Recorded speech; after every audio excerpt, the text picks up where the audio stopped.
Can you provide me with a listing of the passengers and their rooms, please? Yes, certainly.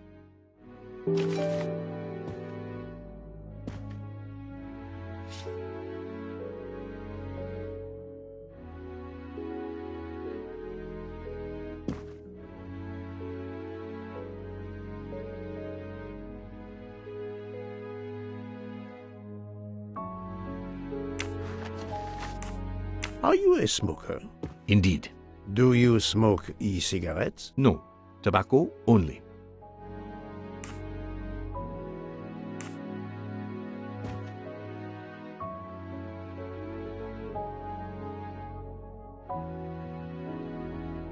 I would like to reconstruct with your help the events of last night. Monsieur Ratchet retired to bed. When? Almost immediately after dinner, sir. Actually, before we left Belgrade. Did anybody go into his compartment after that? His valet, monsieur. Monsieur Masterman. And then his secretary, the young American gentleman. Monsieur McQueen. And that is the last time you saw or heard of him? No, monsieur.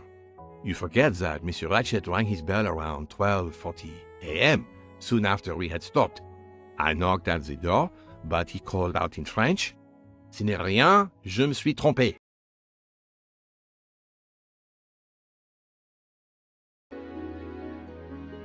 Where were you at 1:15 a.m.? I was sitting on... You sure? I left a little after 1 a.m. to speak about the snow with my colleague Jean in the bar car. I came back later. There was a call.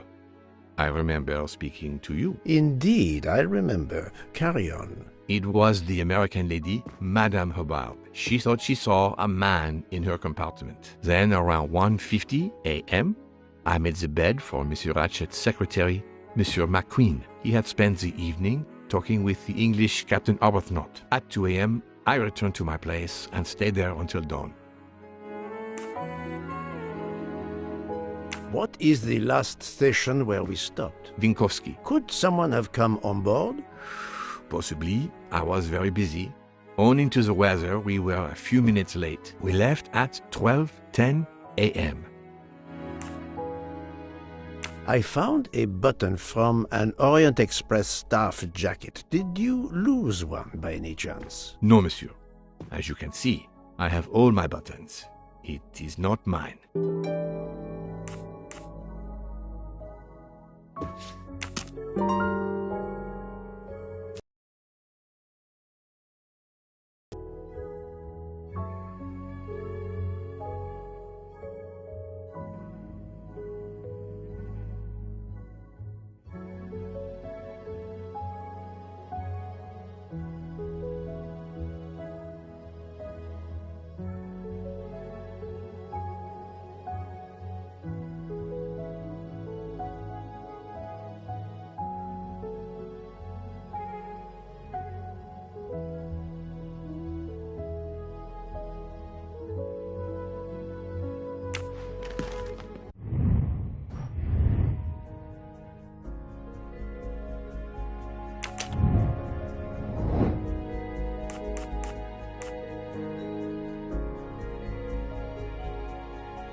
What is the last station where we stopped? Vinkovsky. Could someone have come?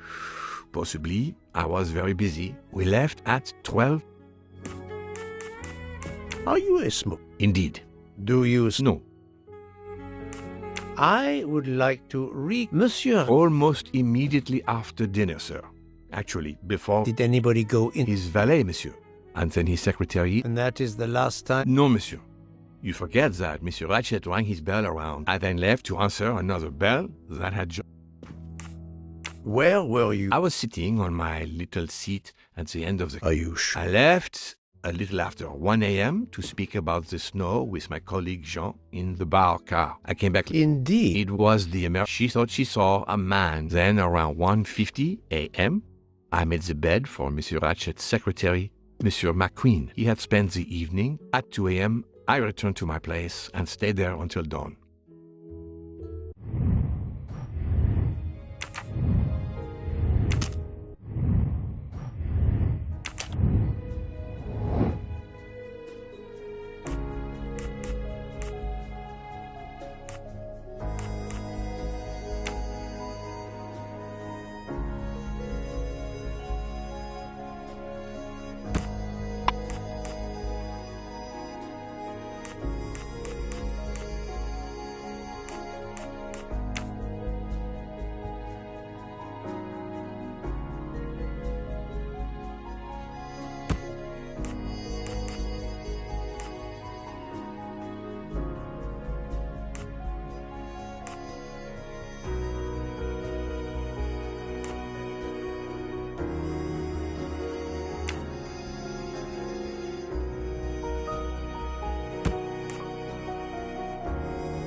Where were you? I was sitting on my little seat at the end of the car. Are you sure? I left a little after 1 a.m. to speak about the snow with my colleague Jean in the bar car. I came back later. There was a call. I remember speaking to you. Indeed, I remember. Carry on. It was the American lady, Madame Hubbard. She thought she saw a man in her compartment. Then around 1:50 a.m., I made the bed for Monsieur Ratchet's secretary, Monsieur McQueen. He had spent the evening talking with the English. At 2 a.m., I returned to my place and stayed.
I'm right again. That happens to me a lot.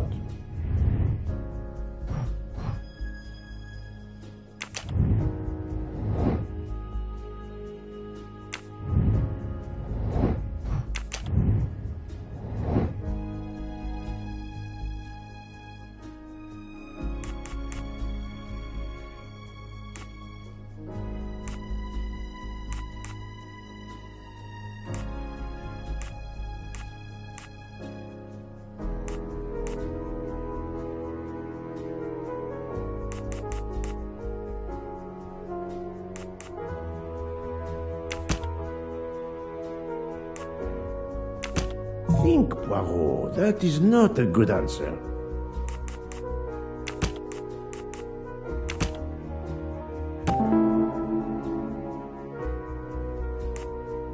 While Monsieur Michel was chatting with Monsieur Fauchet in the bar car between 1 a.m. and 2 a.m., the murderer could have escaped Ratchet's room without being seen.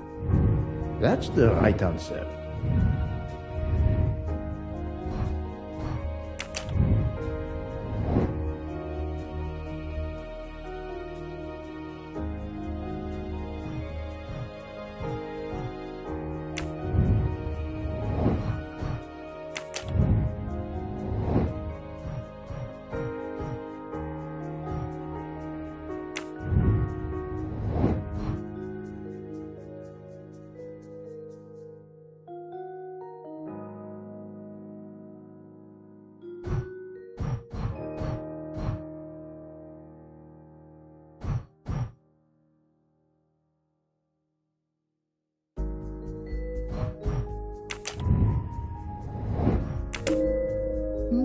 This direction looks promising.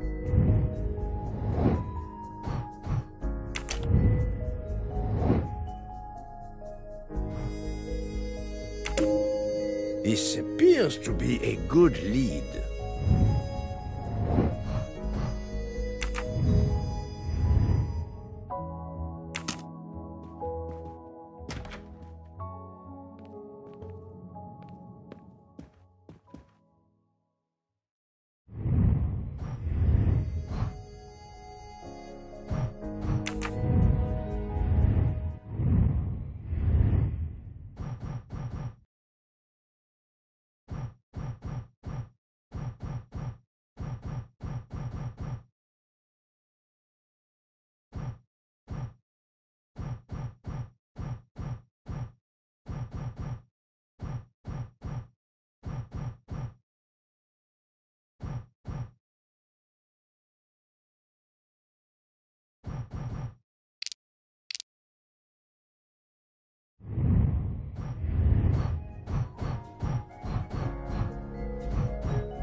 This is the most likely answer.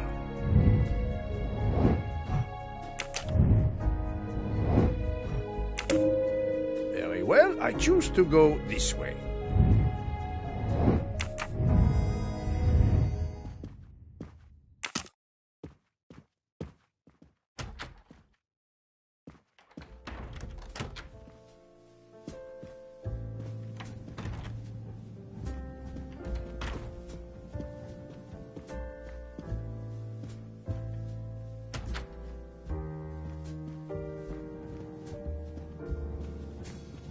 So, Poirot, I hope you are progressing in your investigation. I have not finished yet, but it is progressing, yes.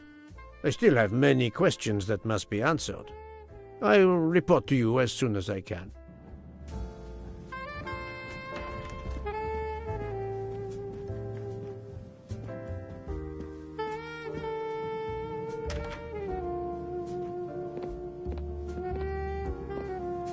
The Orient Express bar is certainly well stocked.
Please, do me the courtesy of leaving me alone, if you will.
Monsieur Edward Masterman, I believe. May I ask you some questions? I can barely talk. I have a terrible toothache. We have a doctor on board the train. Perhaps... I do not need a doctor. I use essential oils. If you can find my flask of clove oil in my box, I would be grateful.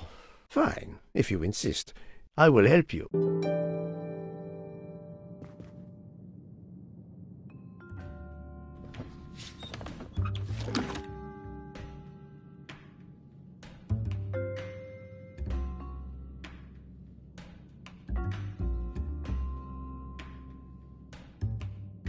By the smell, I think that the jojoba oil spilled on the other bottles, leaving their labels illegible. I must find another way to find which one is Masterman's toothache remedy. The weighing scale is soaked in jojoba oil. It's unusable. Ah, this old scale will do the job.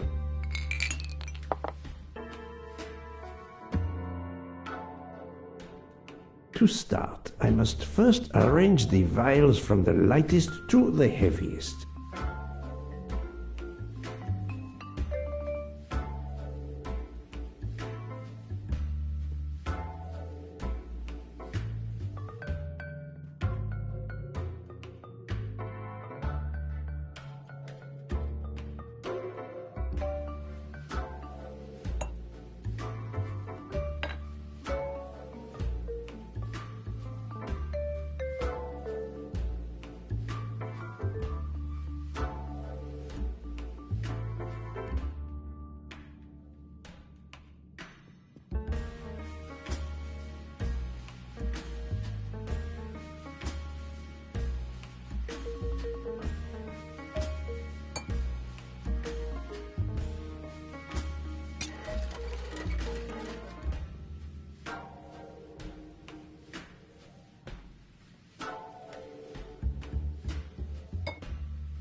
Now that I know the order, I think that I can easily guess which one is the clove oil.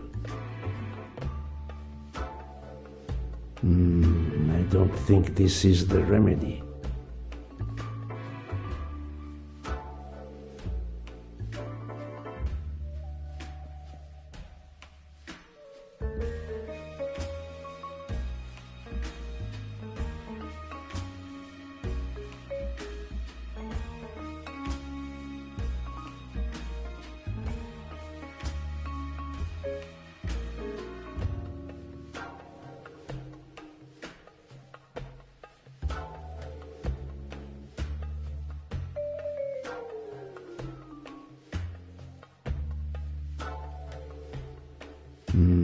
I don't think this is the remedy.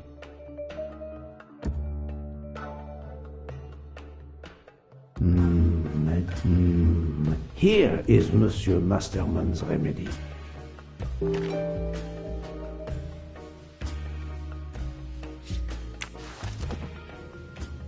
Here is your remedy. I hope it will help. Thank you very much, sir. Well, I can finally speak without too much pain. I'm ready to answer your questions. You are Monsieur Ratchet's valet? Yes, sir, that is correct. Were you told that your employer was murdered? Yes, sir. A very shocking occurrence.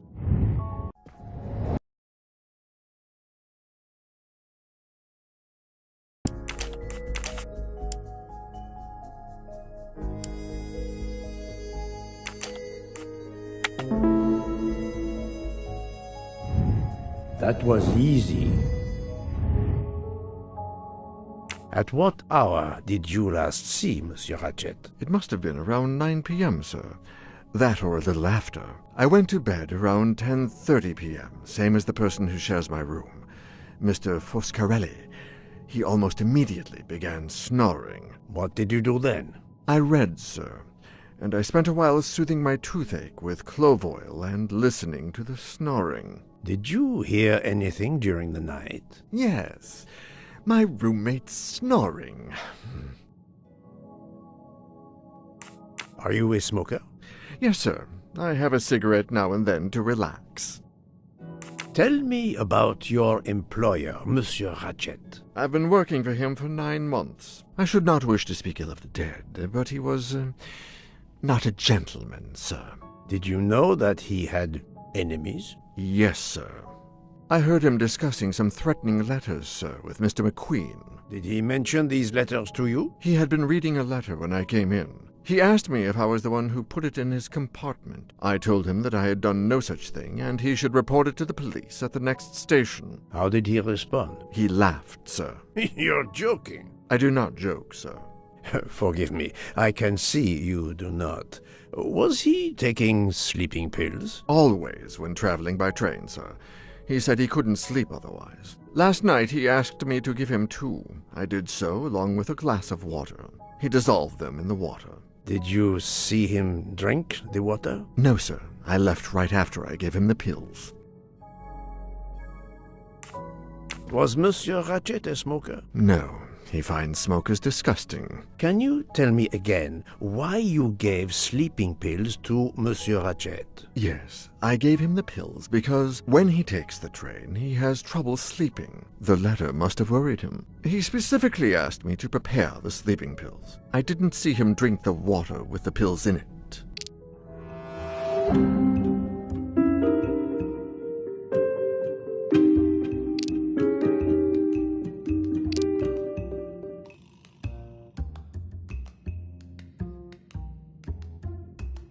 Monsieur, I believe you are not telling me the truth. What? How can you say that?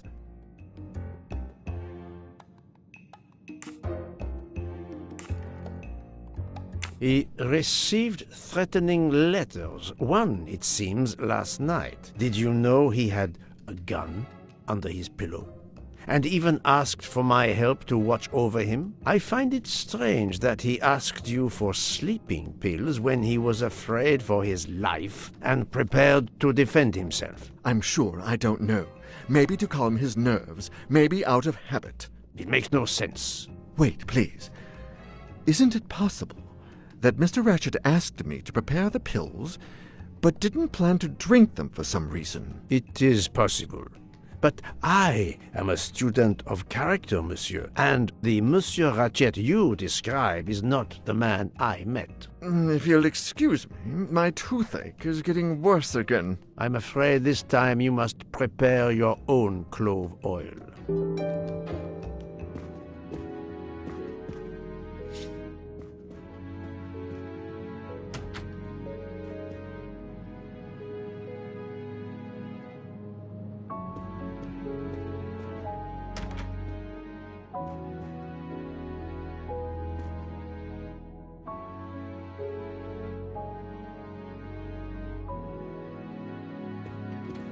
I believe I am addressing Monsieur Hector McQueen. Guilty as charged. I beg your pardon. Oh, sorry. Just an expression. My father used to say it. You must have had an interesting childhood. I am Hercule Poirot. No need to be modest. You're a detective. You are Monsieur Ratchet's secretary? I am Mr. Ratchet's secretary. Just over a year. I mainly take care of translating certain texts for him. Mr. Ratchet only speaks English. Prepare yourself for a shock. Your employer, Monsieur Ratchet, is dead. So they got him after all. What do you mean? You are assuming he was murdered? I know he had enemies. What can you tell me about Monsieur Ratchet? He was American. He was an antiques dealer. I don't know much more. Mr. Ratchet never talked about himself or his life, but I think Ratchet wasn't his real name, and he left the United States to run away from something, or someone. Yes? He started getting letters, threatening letters. Do you still have them? I have one. Did you know that Monsieur Ratchet had asked for my help? Asked you? No, I didn't know. He knew he was in danger. When did you last see him? Last night around 10 o'clock, I should say.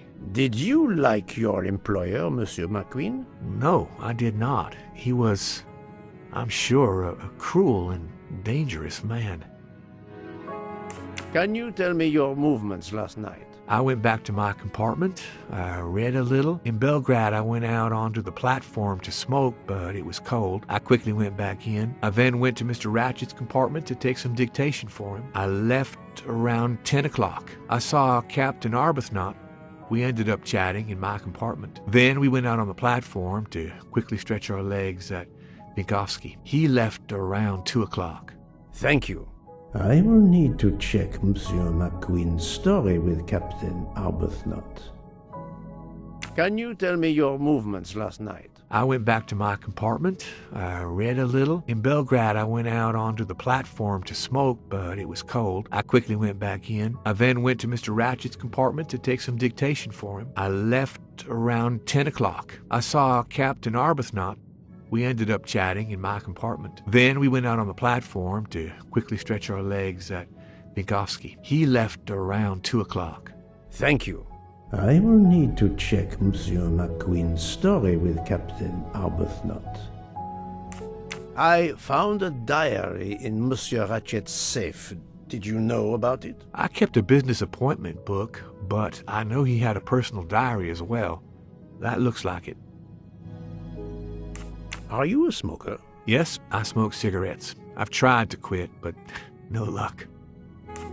Can you give me this letter, please? Of course, here it is.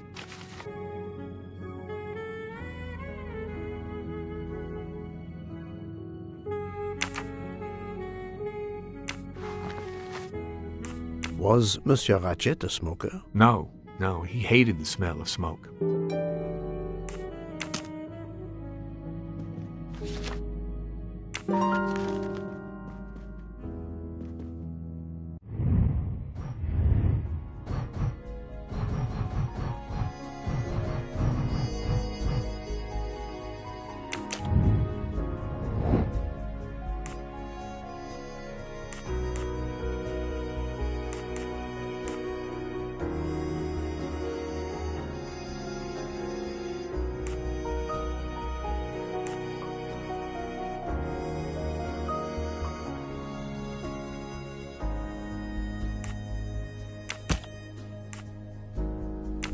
I must admit I'm not right this time. No, no, no, no, not good.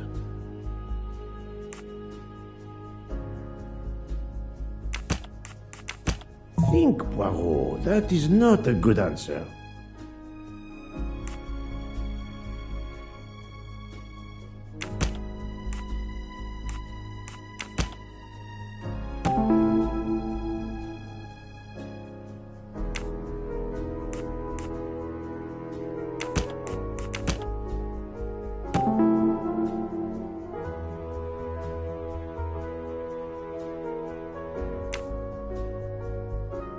The murderer may have impersonated Ratchet by calling Monsieur Michel to make it seem that Ratchet was still alive at 12:37 a.m. I'm right again. That up.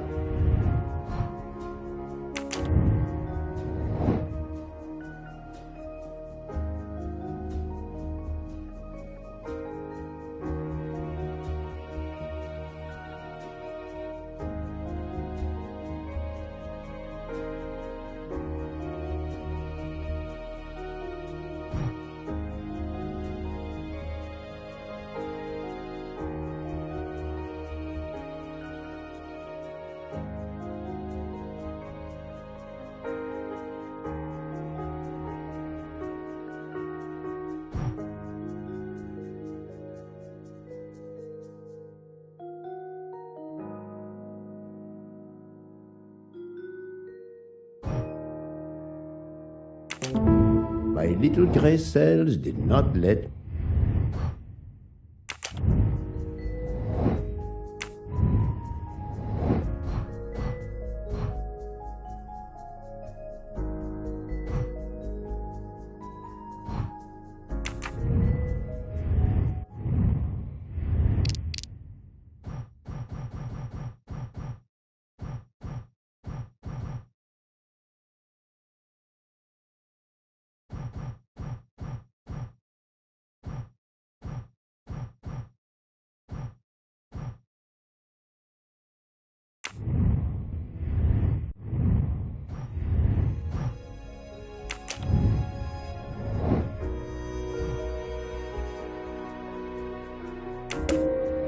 According to the information I have, this is a solid choice.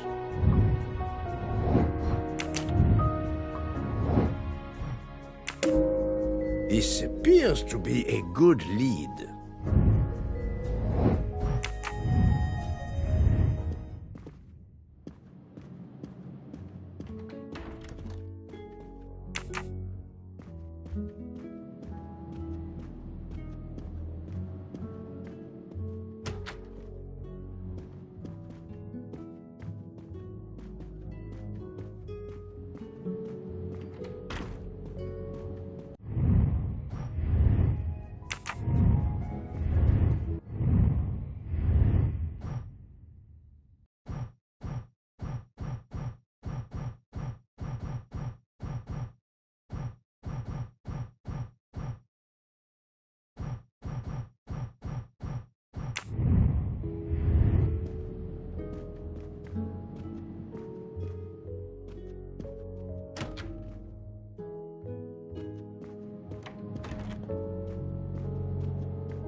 So, my friend, have you found our killer? Not yet, but I will tell you what I have learned. Please.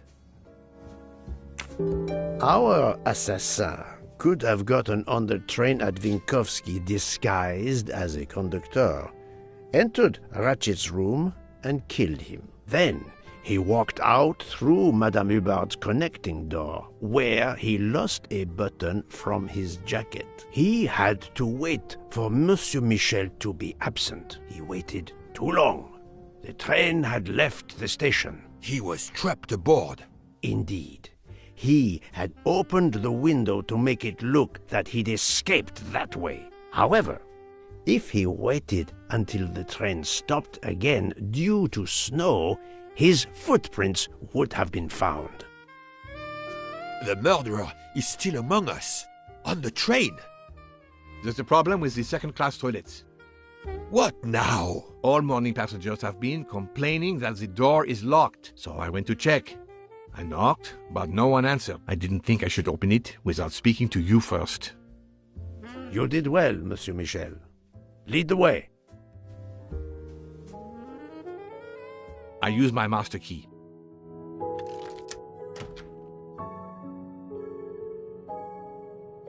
But who is she? Is she alive? She is breathing. Then if she isn't dead, isn't she our murderer? That, my friend, is what we must find out.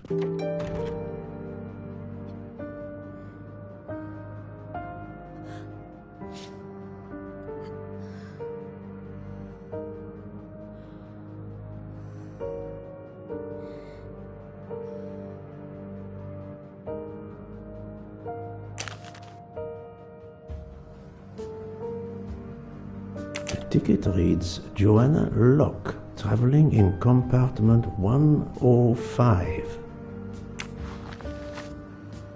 Miss, can you hear me?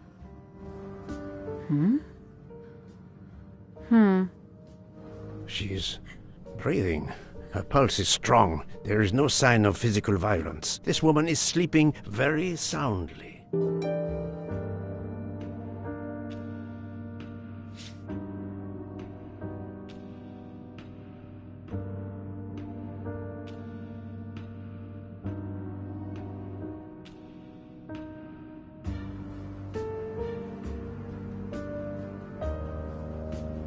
This woman is sound asleep.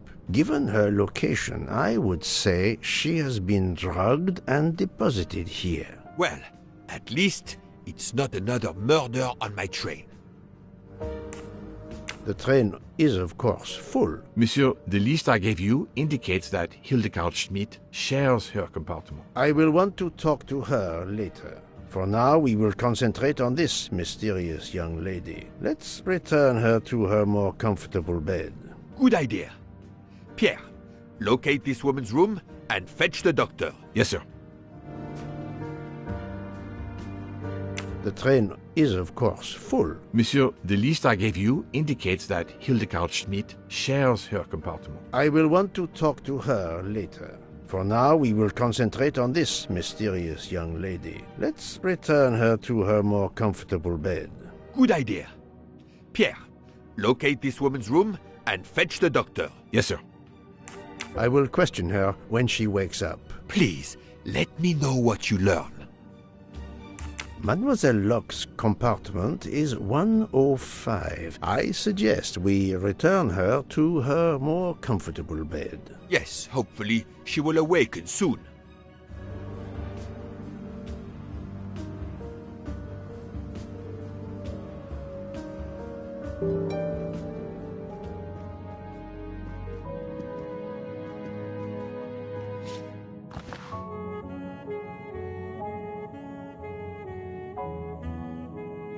A cup of tea with white residue at the bottom.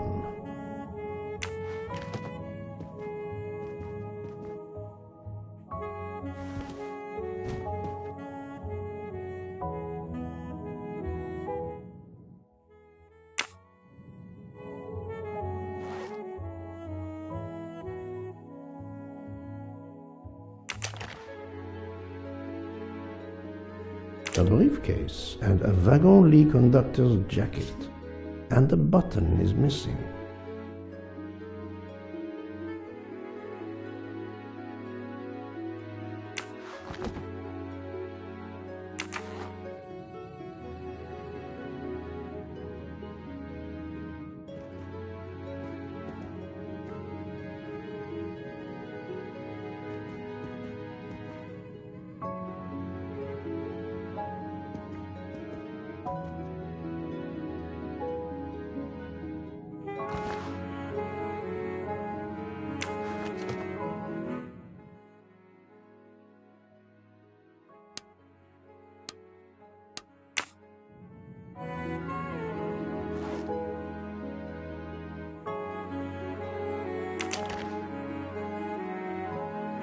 A briefcase and a wagon-lit conductor's jacket.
We really need to find the combination.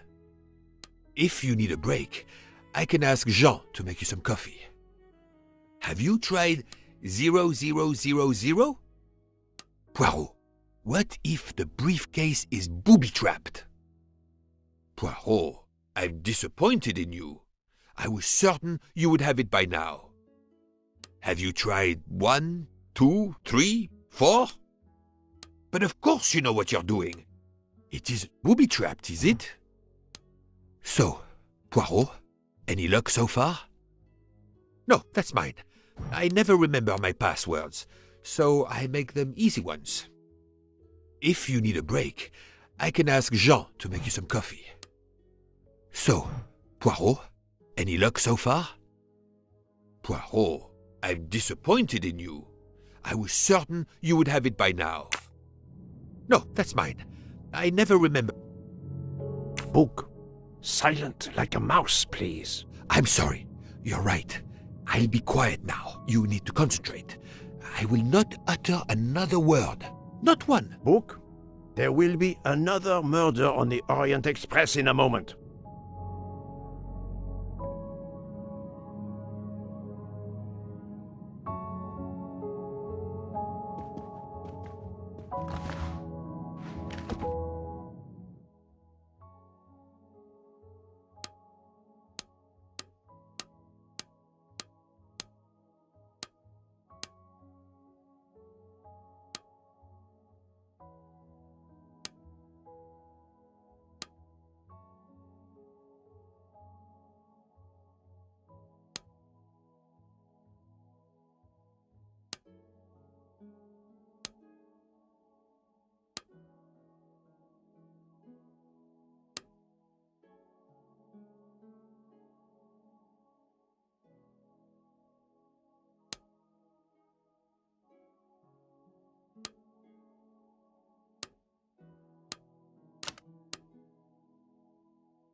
The stuffed animal is the same as in the photo found at the crime scene. What a coincidence. Mademoiselle Locke appears to have been investigating Monsieur Ratchet.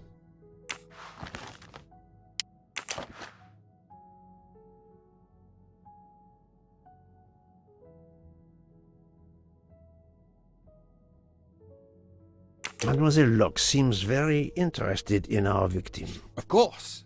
She has studied her target. Possibly.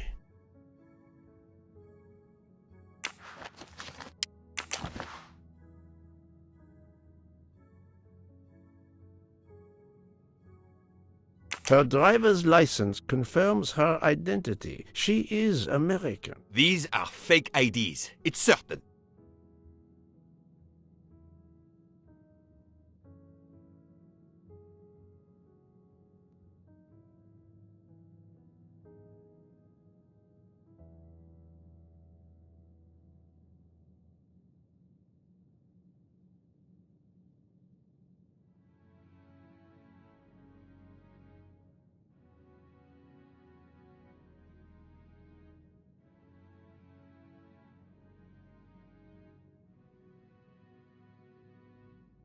Her driver's license confirms her identity. She is American. These are fake IDs. It's certain.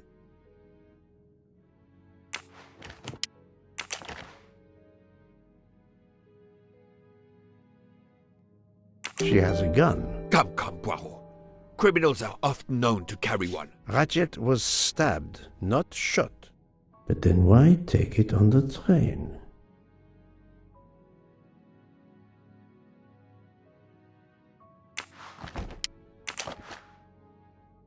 This badge says that Joanna Locke is an American detective with the Berkshire Police Department in Massachusetts. An American police officer?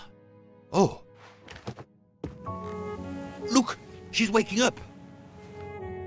Thanks to you, I would not be surprised if our murder victim were also waking up. What?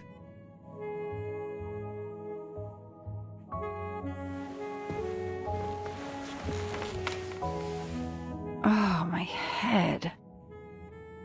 What's all the yelling about? Who are you? Give me a good reason why you should not be in handcuffs. I can give you a reason, Book. Whose handcuffs will we use? I have none. Do you? Well, You are Joanna Locke, mademoiselle? Yes, Joanna Locke. I'm a detective. Berkshire, Massachusetts Police. I have found your credentials, mademoiselle. And I know who you are, Mr. Poirot. Then, if the introductions are complete, perhaps the explanations may begin. I'll try. It's simple, really. I'm on the trail of a murderer.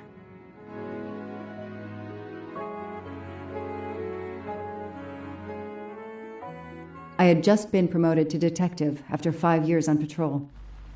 It was my first time on a major case. It had been a month since Daisy Armstrong was kidnapped. The Armstrongs were desperate for some sign of hope. I was there only for paperwork, to fill in some blanks.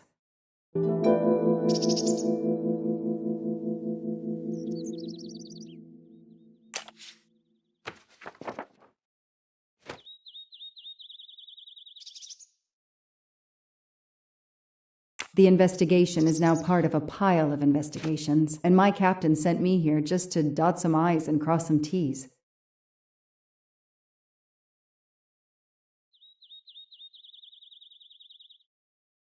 The crime was audacious. How could the kidnapper know which was the window of Daisy's room? The misspellings are clearly on purpose, and they didn't return the child when the ransom was paid.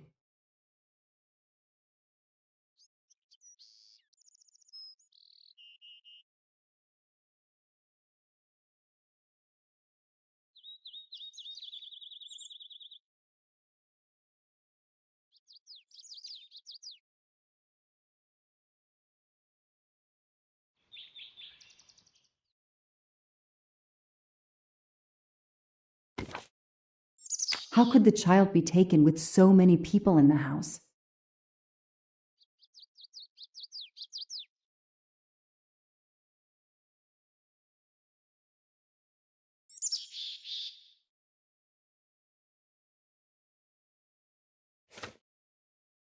I can't imagine the pain her parents felt when they realized Daisy was gone. How are they going to feel when they realize I have no answers for them? Only more questions. That's why I'm here. A damn computer glitch. Or somebody pushed delete instead of save. Whatever happened, we lost the nanny's deposition. So my entire contribution to the investigation is to take it again. The phone record of the night of the kidnapping. The last call was for 911.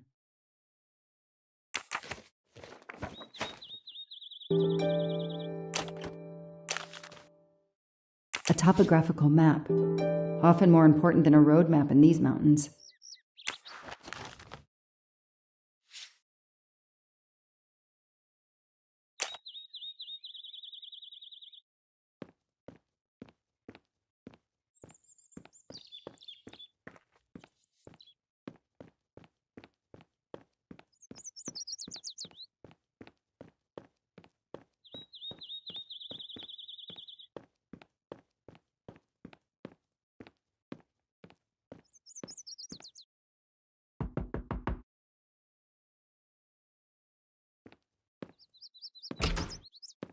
Good evening. Colonel Armstrong? Yes. You're the detective they phoned about. Joanna Locke. I don't remember you. I'm newly assigned to the case. It's about time more detectives were involved. My wife, Sonia, she hasn't been herself. Every day is a waking nightmare for us. Tell me you've uncovered something new. I'm here to speak to your daughter's nanny. There was a computer problem. Her earlier statement has been lost. Oh, I see. We had hoped. Well, do as you wish. I won't be far if you need me.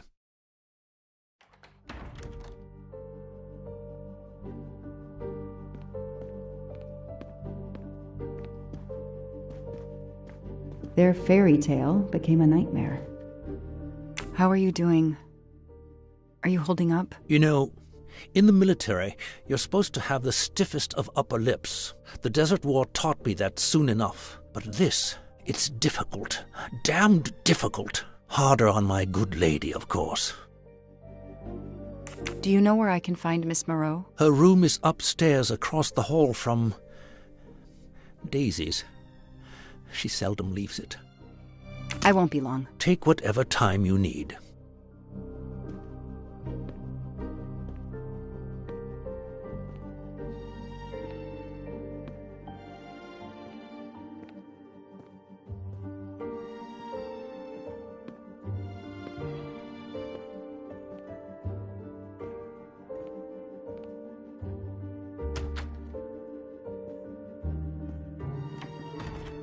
A toy train. Now here, Lyon. In France. Hello, are you Suzanne Moreau, Daisy's nanny? Yes? I'm Joanna Locke, a detective working on Daisy's case. Is there any news? I'm afraid not. How can I help you? I'm really sorry. I'm afraid I have to take your statement again concerning the evening of Daisy's disappearance. There was a computer problem. Your statement was accidentally deleted. Of course. I want to help any way I can.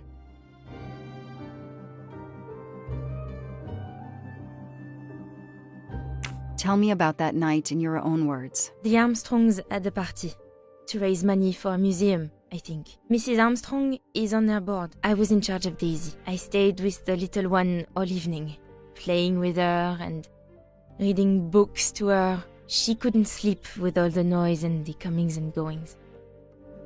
When did you notice Daisy was missing? I was only gone 5 minutes to phone my mother. She's in the hospital. When I returned, Daisy wasn't in her bed. I thought she might have gone to look at the party, but then I saw the ransom note on her pillow. I screamed and screamed. I couldn't stop. Did you notice anything unusual before that? I was with Daisy all evening. Finally, she fell asleep. I didn't see anyone else or notice anything in particular. Do you have any idea who did this? No! I can't see who could have done such a horrible thing. The Armstrongs are such good people. Like my own family. Thank you for giving me your statement again. I'll get back to you if I have any questions. I won't be far. Okay, I have Suzanne's statement, but her answers need some checking.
This information does not correspond to what Suzanne told me. Suzanne said she left Daisy alone for 5 minutes, but Mrs. Armstrong says she stayed with Daisy for a while and Suzanne did not return.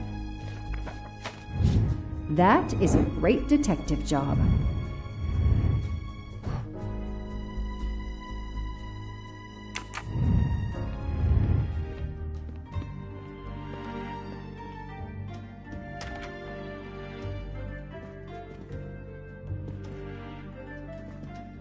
A toy castle. When I was a kid, I had a police station. Shiny facial hair. The good news is that it's gold. Mrs. Armstrong, my name is Joanna Locke. I'm a detective investigating the kidnapping of your daughter. May I talk to you?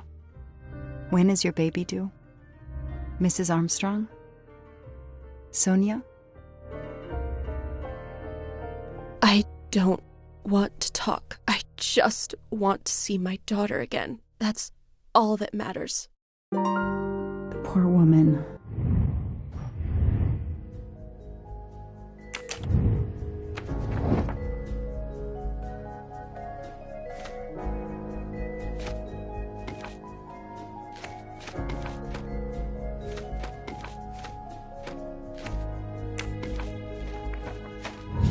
Hey, I'm a pretty good detective after all. Mrs. Armstrong? Let me show you this. Daisy, my little Daisy. I miss her so much. How good it is to see her face. I can't imagine the pain you're feeling right now. She loved her little stuffed animal, Fluffy. She took him everywhere with her. The kidnappers took it as well. They didn't have to. That means they wouldn't hurt her, doesn't it? Every lead will be followed up. You have my word on that. Thank you. I shouldn't lose hope. Somehow. I know it isn't my case, but I just made a promise, and I mean to keep it.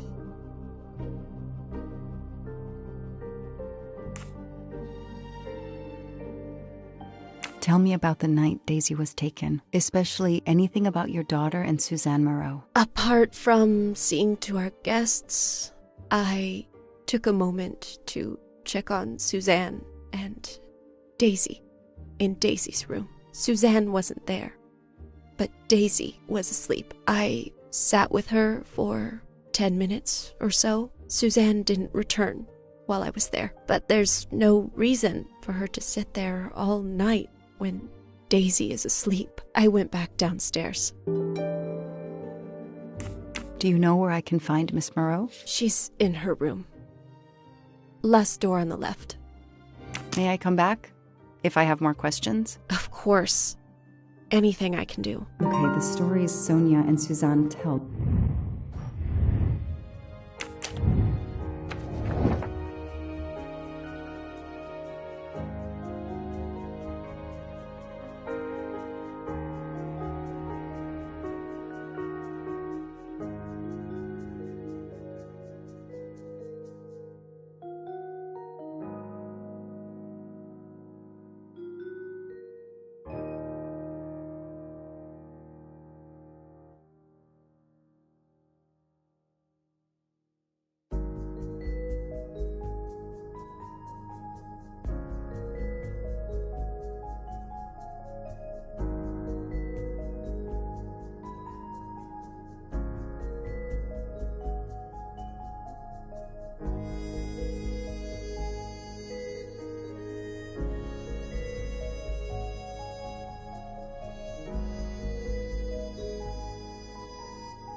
don't match. I should recheck my file and track Suzanne's movements.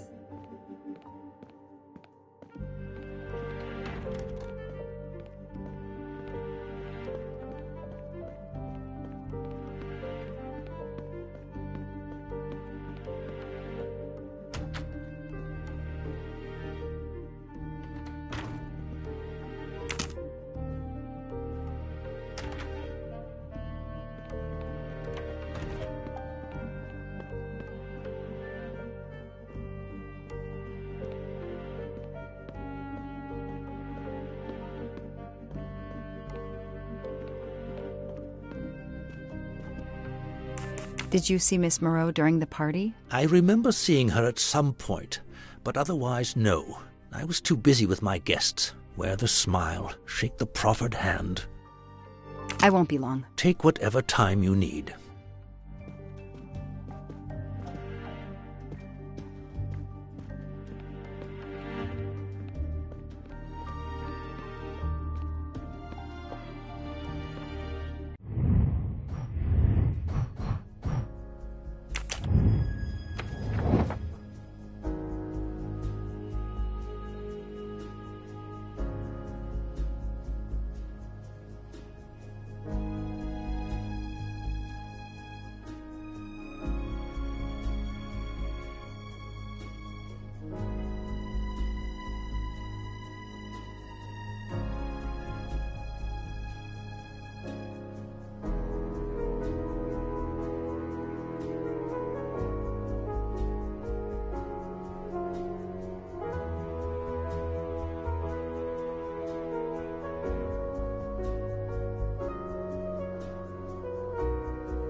Nothing shocks me here. That is not exactly what Suzanne told me earlier. Suzanne was on the phone more than 5 minutes. The detective gets it right.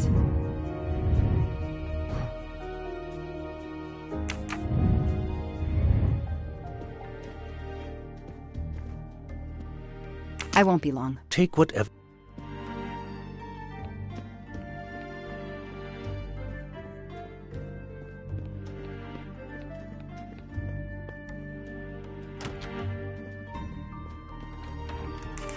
If I understand you correctly, you left Daisy when she was not asleep? The party was very loud. Daisy was too wound up to sleep. I read her a Motley Mule detective story to try and put her to sleep. Daisy finally fell asleep. Right before Motley Mule solved his case in the book I was reading her. I had to make a quick phone call. No more than 5 minutes. But when I came back, Daisy was gone.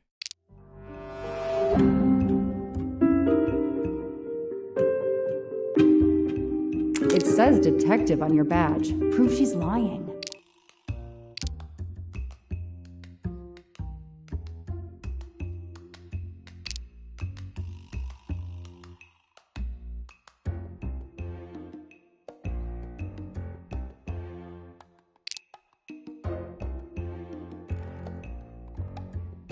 Are you sure you were only gone for 5 minutes? 5, 6, what does it matter?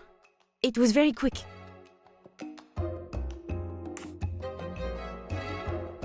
You say you were only away 5 or 6 minutes, but Mrs. Armstrong says she was alone there more like 10 minutes. And the phone record shows that you stayed on the call for more than 30 minutes, way longer than you said. My mother is extremely ill. It's difficult for me. I may have lost track of time. When I came back, Daisy had disappeared.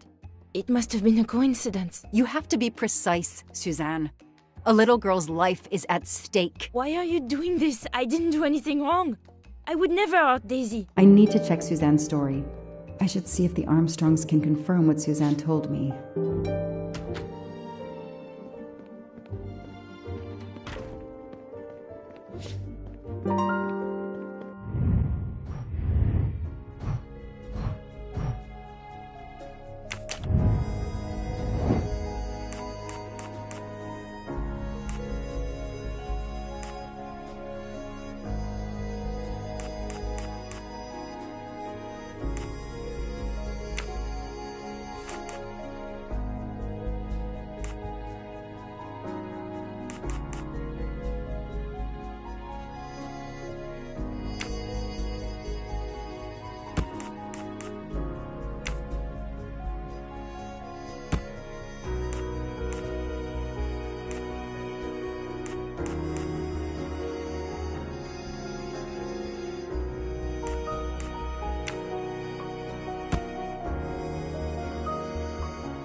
That's it. No rookie mistake there. The kidnapper places a ladder under the window to Daisy's room. Then he joins the party, just one guest in the crowd. He somehow knows when Suzanne leaves the room, then sneaks upstairs. He opens Daisy's window, carries her down the ladder, and vanishes.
Score. 1 for the good.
The number you have called is not in service at this time. Please hang up and dial again, or contact your service provider. The number Suzanne called is not in service? A hospital?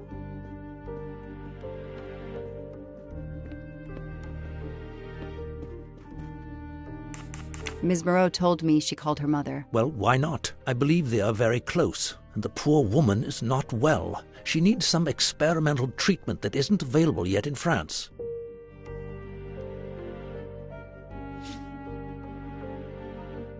I won't be long. Take whatever time you need.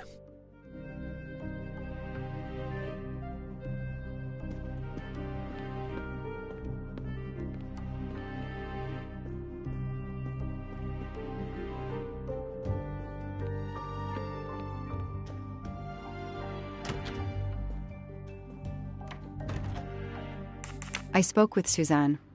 She was phoning her mother. That's why you didn't see her when you went to check on Daisy. Yes, her mother.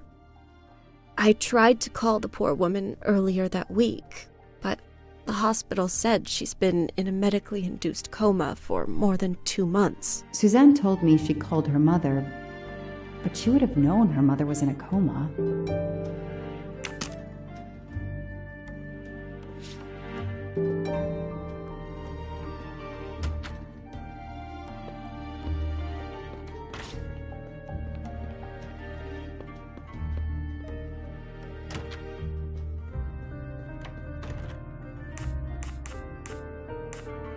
The number you called that night is no longer in service.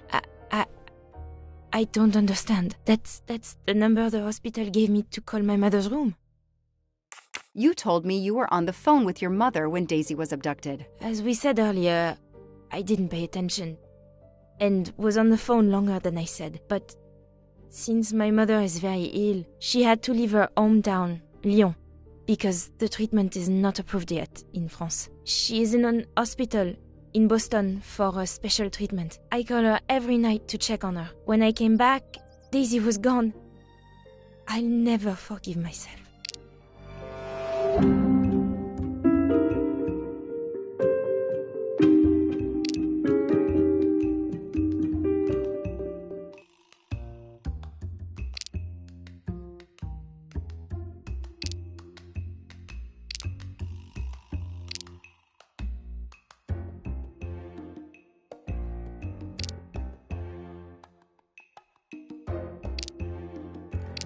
Are you sure you called your mother? Yes. Every night since she was admitted in December. Suzanne, I think you really care for Daisy. If you do, then tell me the truth. You can't have been calling your mother while she's in a coma. My mom really is in a hospital in Boston. She really is in a coma. I wasn't calling her. I was on the phone with my boyfriend, Noah. Why lie about it? Why are you panicking? Because he's gone. I haven't heard from him since the night of the kidnapping. I'm afraid he's somehow connected to Daisy's disappearance. That he was just using me somehow. But I swear I talked to him. Yes, for more like 30 minutes that night. So he couldn't have kidnapped Daisy at the same time we were talking. But he could have kept you talking so someone else could take Daisy. Yes, you can see why I lied. Can't you? I was afraid you'd suspect me of having something to do with it. You can understand that, can't you? Suzanne, I want to believe you, but you've made it harder to find Daisy. Do you realize that? Oh my God. What have I done? What's most important is not what you've done, but what you do now. Go. I'll be back to talk to you. No more lies, Suzanne. For Daisy. No more lies. Noah. The name might lead us to that little girl. I am on this case now, whether my captain wants me to be or not.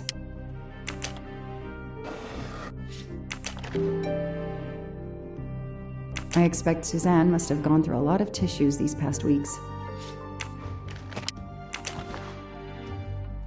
An Eiffel Tower keychain, but no key. Small jewelry box. By the size, I'm guessing earrings. Why put a key in a jewelry box?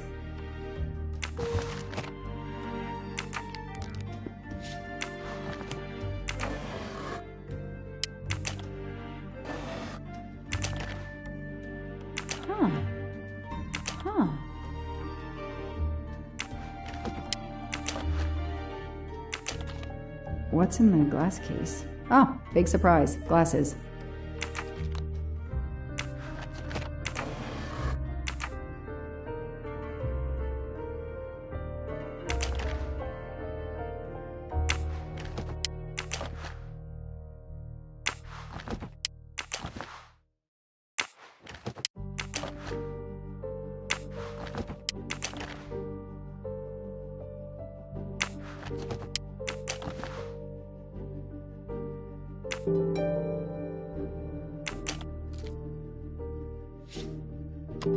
That doesn't work.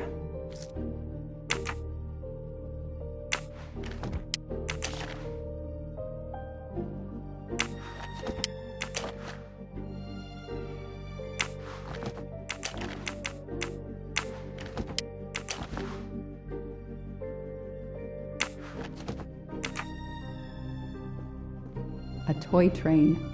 Lyon, in France.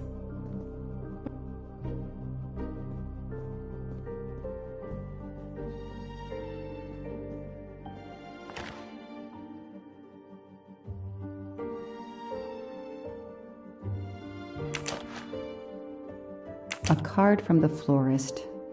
It's signed N.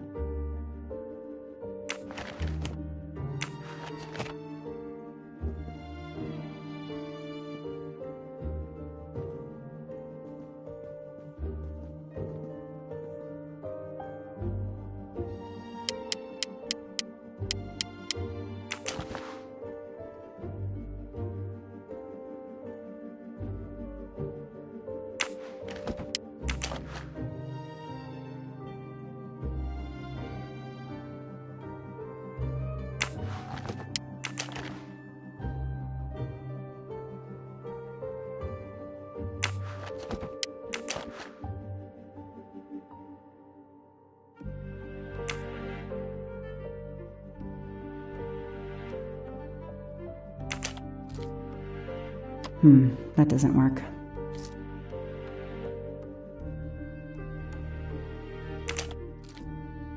Okay, Suzanne. Let's see what you haven't told me.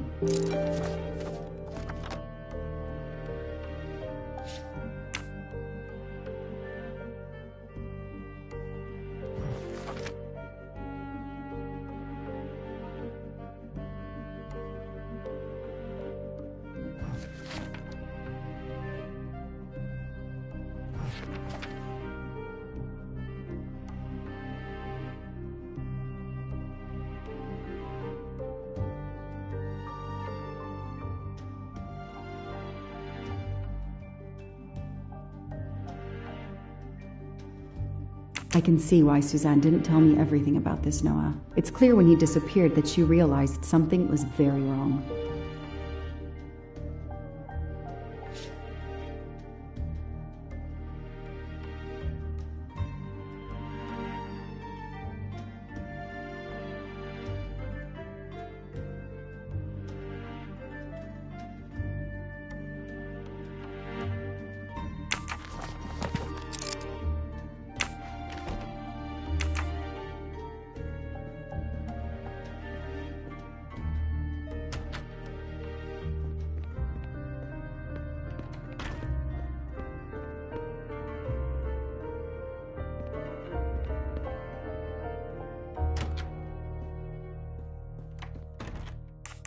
Can you tell me anything about Suzanne's boyfriend? I know she dated our chauffeur for a while. There was someone else she'd met recently, but I don't recall his name.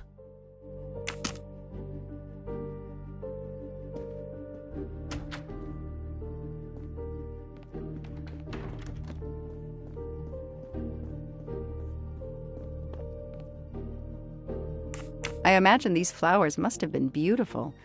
Who gave them to you? The gardener. They're getting pretty wilted, but I hate to throw them away. Tell me about your boyfriend. Have you been together long? My boyfriend? Why? He doesn't have anything to do with this. Please, Suzanne, the sooner you answer my question, the sooner we'll be done. His name is Noah Garrity. I met him at a Lunar New Year party in Great Barrington. He is a kind and caring person, although, well, I miss him. He had to go away on business. He should be back.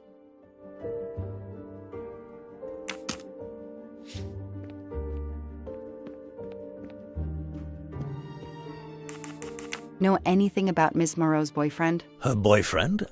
I know she went out with someone for a while there. More recently, I saw a man in a 4x4 who would pick her up on her nights off. He never got out of his car, just waited for her. She did seem to spend more time than usual on the phone these past few weeks, but she worked hard. We weren't going to begrudge her what free time she had. Since the abduction, she keeps pretty much to herself. I won't be long. Take whatever time you need.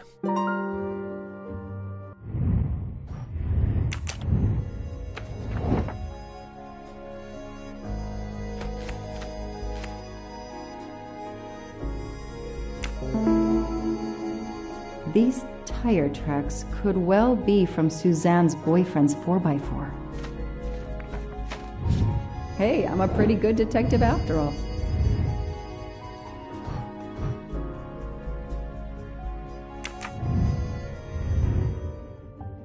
I won't be long. Take what... Tread marks of a four-wheel drive vehicle were found outside the garden on the night of the kidnapping. Noah drives one, doesn't he? Where is he, Suzanne? If you know anything more about him, you have to tell me. I know what you're thinking, but it's impossible. He was very nice to me. He never did anything to make me suspicious. We went out to eat, to the movies. Just like a normal couple. He's not the only man in the Berkshires who drives that kind of car.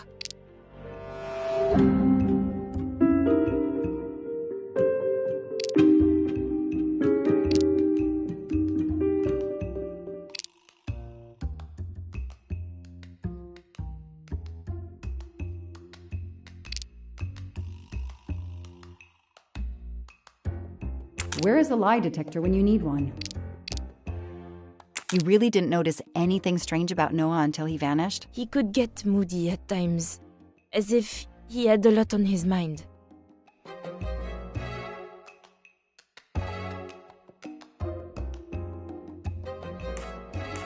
You mentioned the Blue Lagoon. Why? I don't know. I never thought about it. I guess he liked the place. That makes sense. In your diary, you say that Noah took you to a cabin in the mountains on Valentine's Day. You read my diary? I'm sorry, but we have to find Daisy. We both want that. So yes, I looked in your diary. You're right. He took me to a cabin in the woods. I waited for him in the car. He came out after a few minutes. He was very sweet and apologetic, but he never explained. We went back to the restaurant for dessert. Did you ever go back to the cabin with him? No, never. So what made Noah drive all the way to a cabin in the middle of nowhere? He left her in the car. Why was he there? This is important. I know it is. I can use Suzanne's directions to the cabin and compare sympathy and support for the Armstrong family during this difficult time. Thoughtful, but never enough.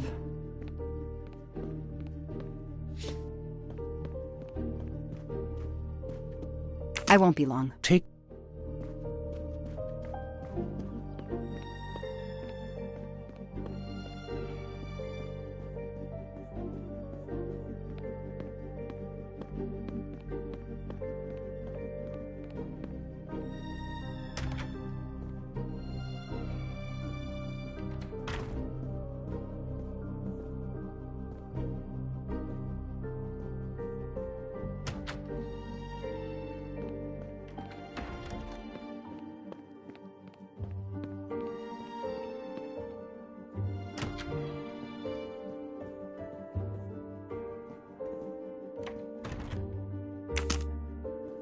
The world through the eyes of a child seems so sweet.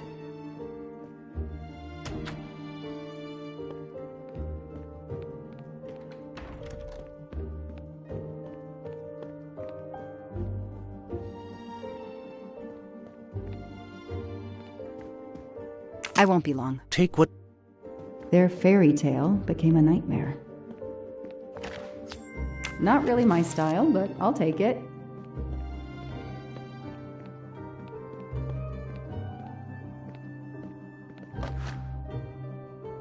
What a dear child.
Thanks to the information Suzanne gave me, I should be able to find the cabin on this map.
doesn't really match.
That can't be the right place.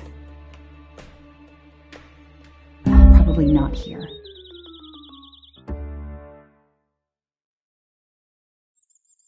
That can't be, probably, that can't be the right place.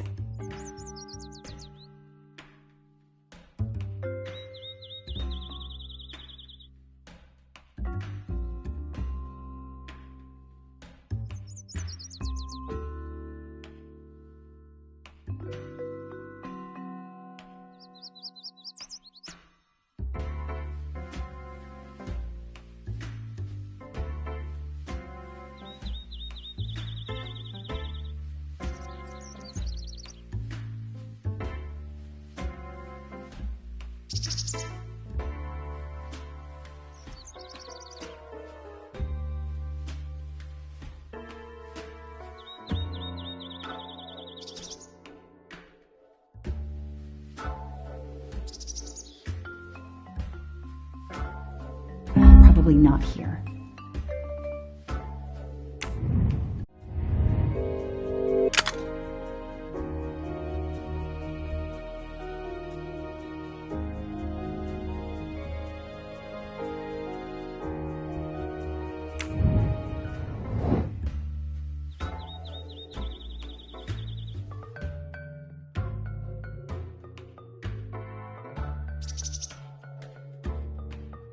That can't be the right place. That doesn't really match.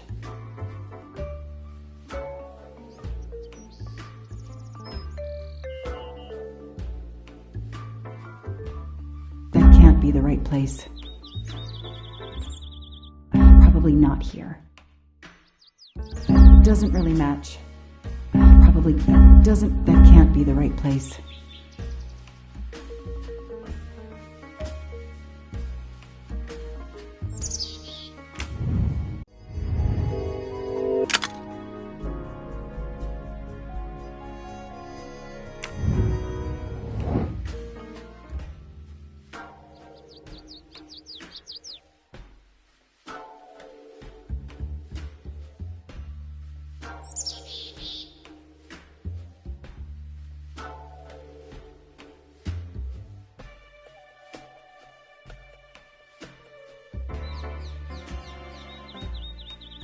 Doesn't really match.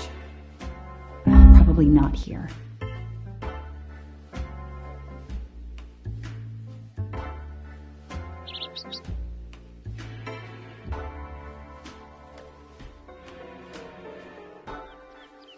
be the right place.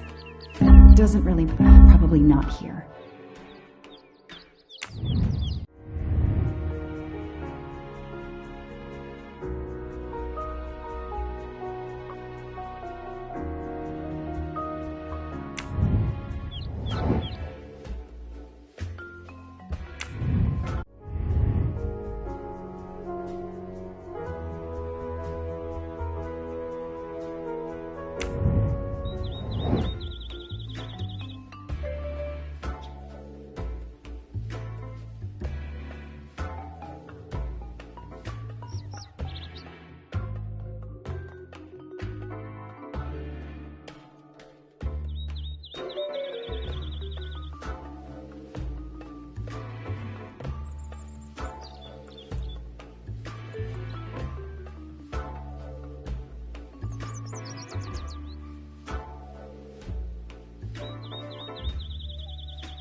Be the right place.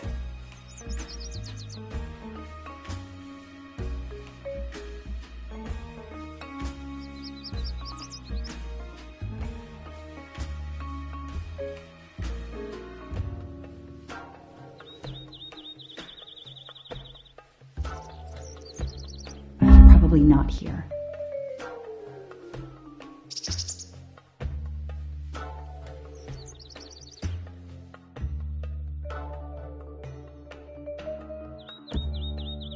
Doesn't really matter. I got it. The cabin has to be here.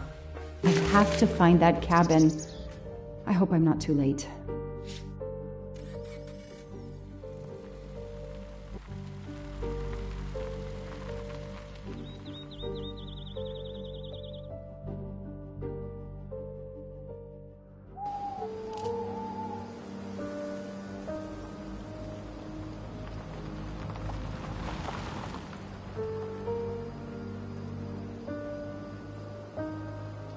Okay, here is this famous cabin. Let's investigate.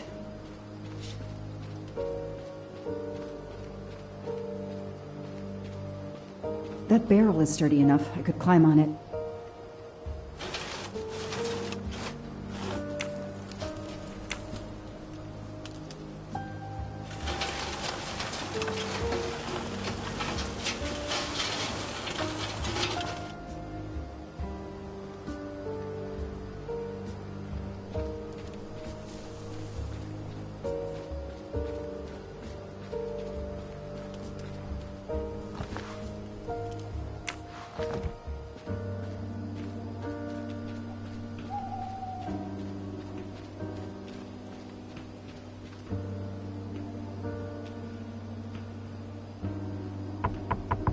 Hello?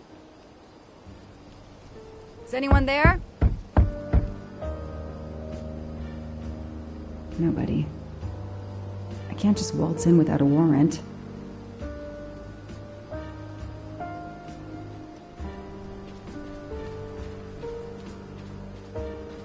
Noah brought Suzanne to this dump on Valentine's Day? What a romantic.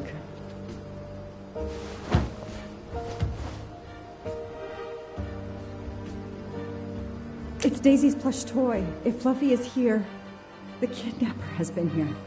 I have to get inside this cabin.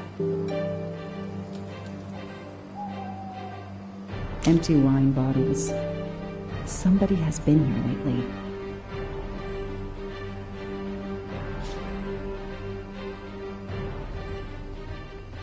Ugh, an old hunting trophy starting to molt.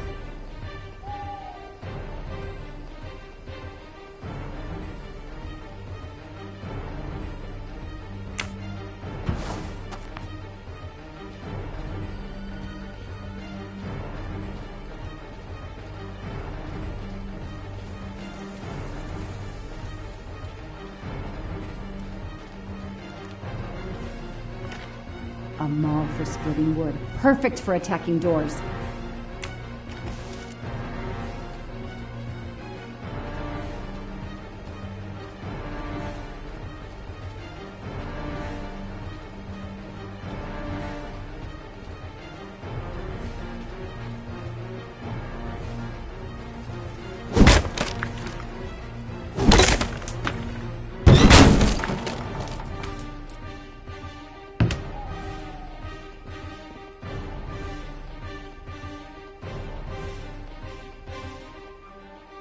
Look at that.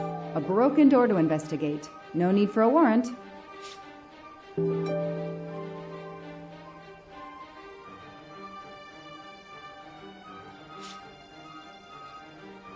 Some people seem to have played here before.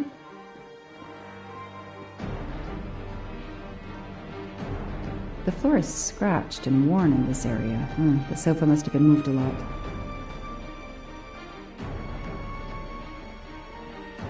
The stove is cold. Nobody's been here recently. Some boxes. A lot of tools. I guess somebody noticed the cabin was about to fall down.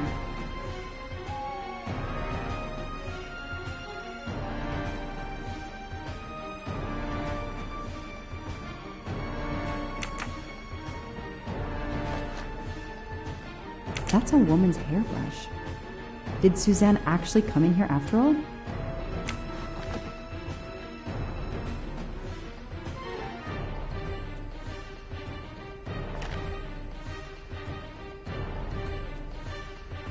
This bottle comes from the Blue Lagoon.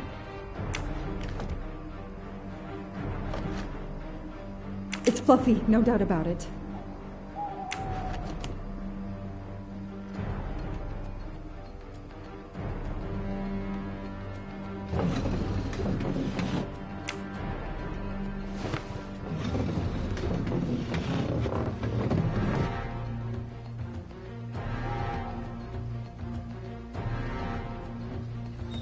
Damn, it's booby-trapped. If I move, it could go off, and that countdown tells me it wants to go off anyway.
That should do it. Wow, I wonder if that's how close it was. This would have ended my investigation right here. These rods are heading towards the canisters. It must be the trigger for the explosion. I smell a strong, sweet smell. Damn. I think these are filled to the brim with diethyl ether. Incredibly flammable. It looks like the kidnappers wanted to utterly destroy this place and whoever opened this hatch. A wooden crate? I have to open it.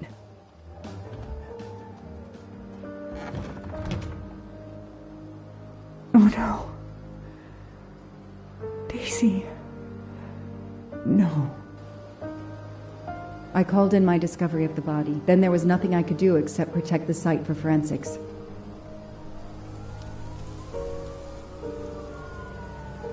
The forensics team arrived an hour later, cordoned off the cabin with crime scene tape, and went to work, looking for physical evidence, fingerprints, testing for fluids, DNA, any clues science can uncover.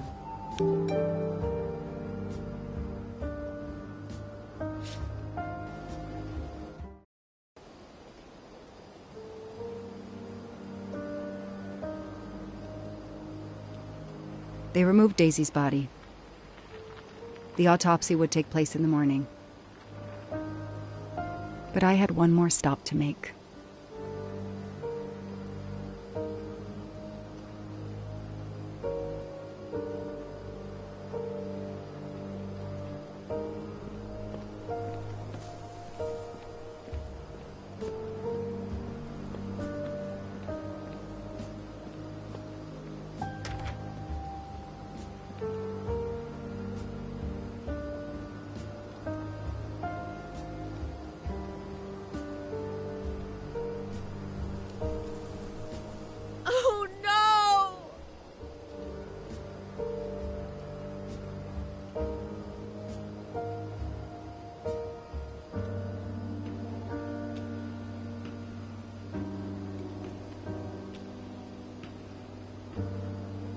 That night, I swore to find the monster who killed that child.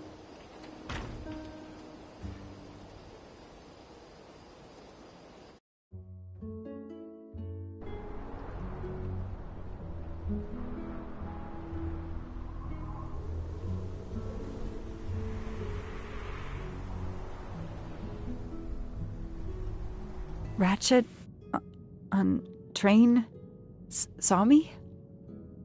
How? Daisy.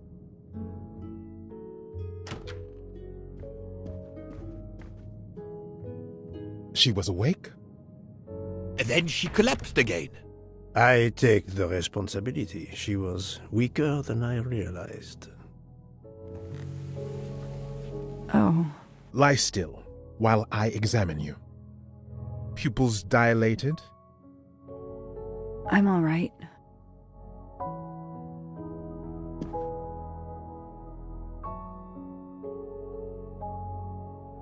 You are far from all right. You have been heavily sedated. Your pulse is very weak. I have to finish my story. Ratchet can't escape again. Can't escape. Have no fear of that, mademoiselle. Ratchet will not escape. We must hear her story. This woman needs rest.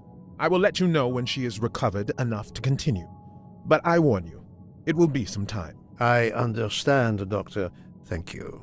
I have completed my preliminary examination of the deceased. I think that it will interest you. Indeed it will.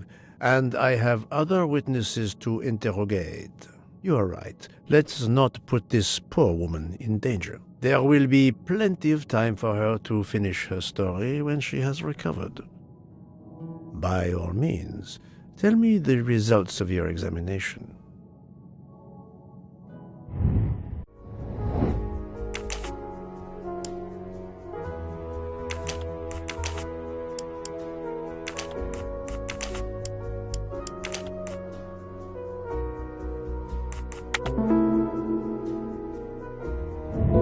Et voilà. Can you estimate the time of death? Rigor mortis was advanced. but not complete. I estimate the death occurred between midnight and 2 in the morning. That tallies with the witness statements I've collected so far. What is the cause of death? Multiple stab wounds to the upper torso. It's odd there are no signs of a struggle. That might indicate one of the first wounds was enough to kill him. It seems that Monsieur Ratchet had taken sleeping pills during the night. Ah, that would explain the lack of defensive wounds. Mr. McQueen and Mr. Masterman told me that Monsieur Ratchet didn't smoke. Can you confirm this? I can't say without a more extensive post-mortem. What can you tell me about the stab wounds? I counted 12 in all. 1 or 2 are so slight as to be practically scratches. On the other hand, at least 3 would be capable of causing death. The angle of the wounds is instructive. Most appear to have been struck by a right-handed person.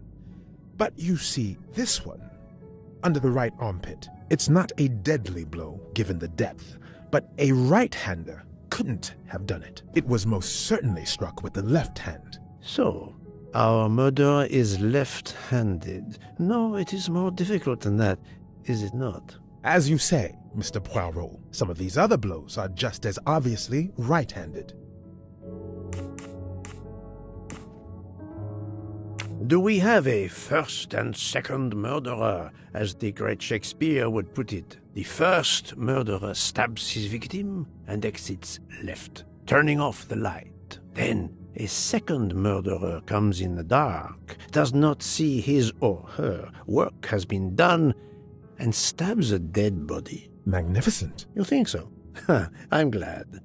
It sounds to me a little like nonsense. Thank you, Doctor. Excellent work under difficult circumstances. Please let me know when I may speak again with Mademoiselle Locke. Of course.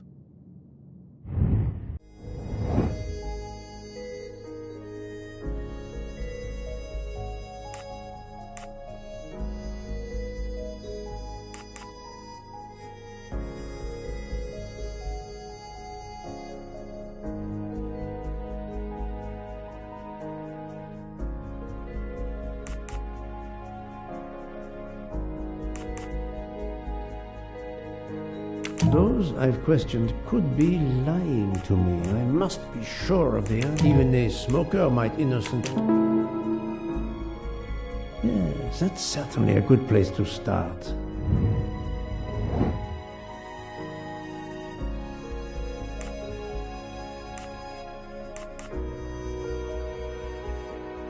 I don't remember any conversations.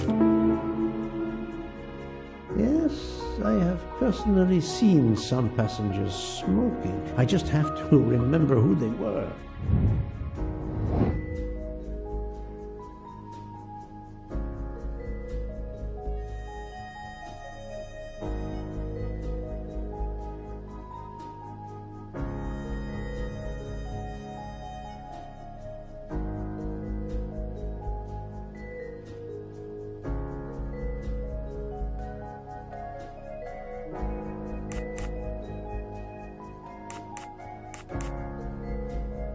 No, this is a tenuous clue at best. I still have more important interrogations to conduct. No, I have no official authority. Yes, I suppose it's likely they will give me the list of who smokes what. That was easy. How is Mademoiselle Locke, Doctor? Her vital signs are improving, but she is still unconscious. I understand. Thank you for looking after her. How is Mademoiselle Locke? Her vital signs... I understand.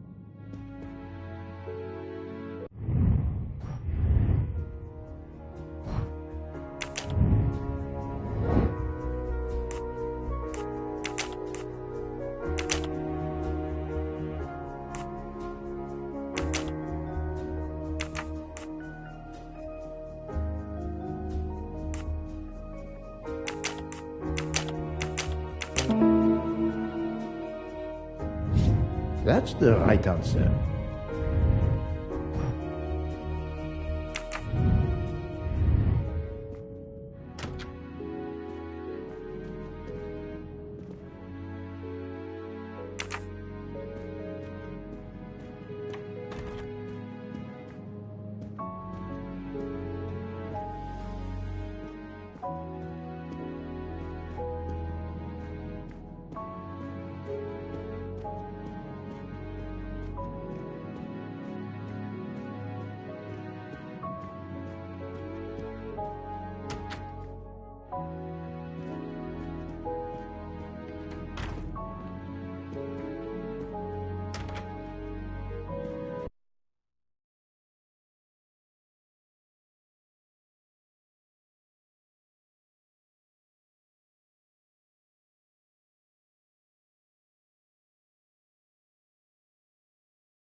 Most of the passengers pass by the bar during the day. They eat, drink, write.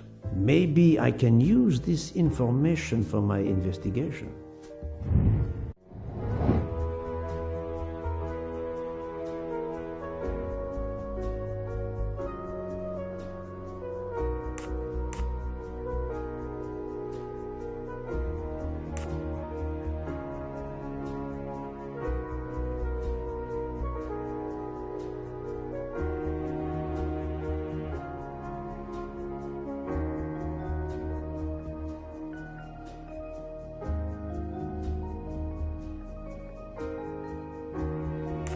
This is wrong. But I'm never far from the truth. No, it is a flight of fancy. I must admit I'm not right this time. Good. Yes, it could work. He appears to be an observant young man and serves the passengers regularly.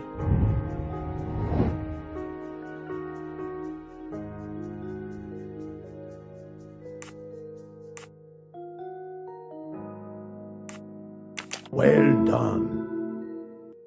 Yes, if I ask them to write something trivial, they may do it instinctively with their dominant hand.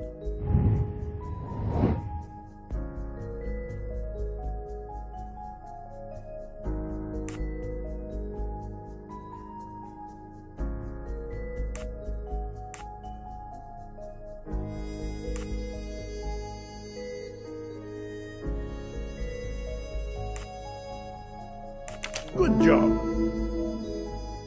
Yes, I will remember which people use their right or left hand. Et voilà.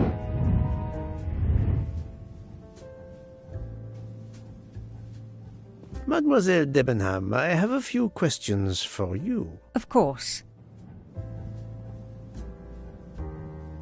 Let's start with your movements last night. There's little to tell. I went to bed and slept. Did you know the man who was killed? I saw him for the first time during lunch yesterday. Did you notice anything about him? Well, if I believed in auras, I might say he seemed...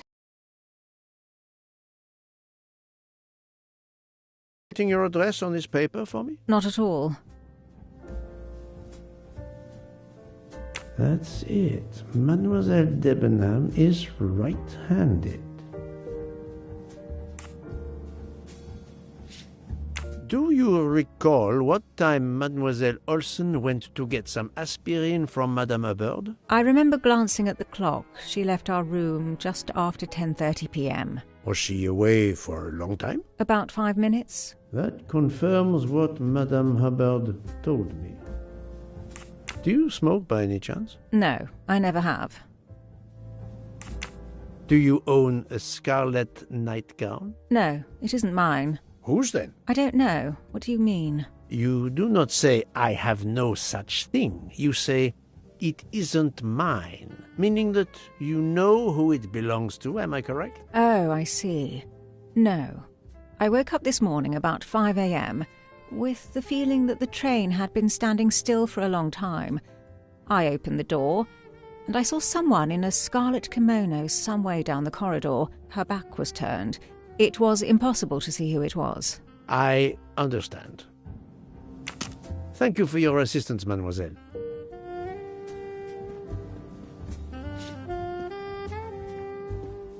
Mademoiselle, I am sorry to disturb you, but I need to ask you a few questions. Are you the investigator? I am. We are lucky you are on the train. What do you want to know? I hear, mademoiselle, that you were the last person to see the murdered man alive. I do not know. It may be so. I opened the door of his compartment by mistake. I was much ashamed. It was a most awkward mistake. You actually saw him? Yeah, he was reading a book. And what did you do after that, mademoiselle? I went in to the American lady, Mrs. Hubbard. I asked her for some aspirin, and she gave it to me. I usually carry extra aspirin for the refugees, but I gave mine to a camp in Turkey. They needed it more than me.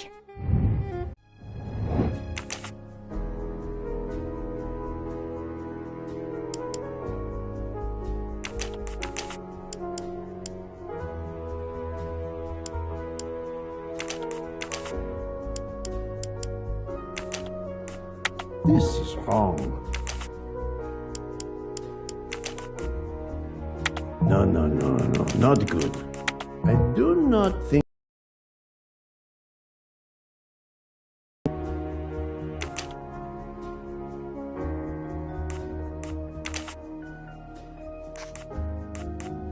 I must admit... No. This is wrong. But I'm never...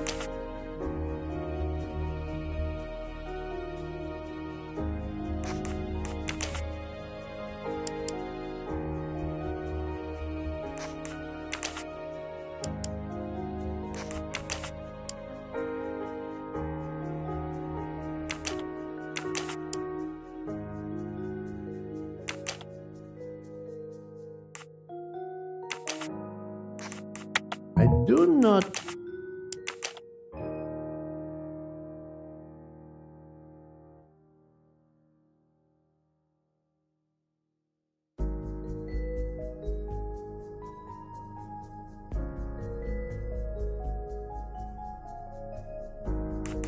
I must admit I'm not... Think, Poirot, that is not a good answer. This is wrong. But I'm never far from...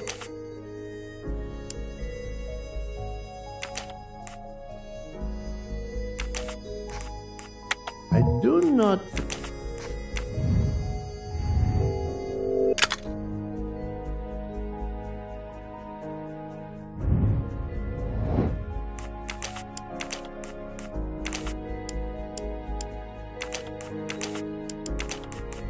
Think, Poirot.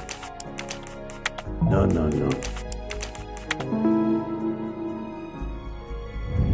My little gray cells did not let me down. Did Mrs. Hubbard ask you whether the communicating door between her compartment and that of Monsieur Ratchet was bolted? Yes. And was it? Yes. And after that, what did you do? After that, I went back to my compartment, took the aspirin, and lay down. That was around 10:50 p.m. Is there anyone else in your compartment? Yeah, a young English lady. Very nice, very amiable. After the train left Vinkovsky, did she leave the compartment? No, I am sure she did not. Why are you so sure, if you were asleep? I sleep very lightly. I am used to waking at a sound. I am sure that if she had come down from the berth above, I should have awakened. Did you yourself leave the compartment after that? Not until this morning. Do you have a scarlet silk kimono, mademoiselle? No, indeed. I have a good comfortable dressing gown of Jaeger material.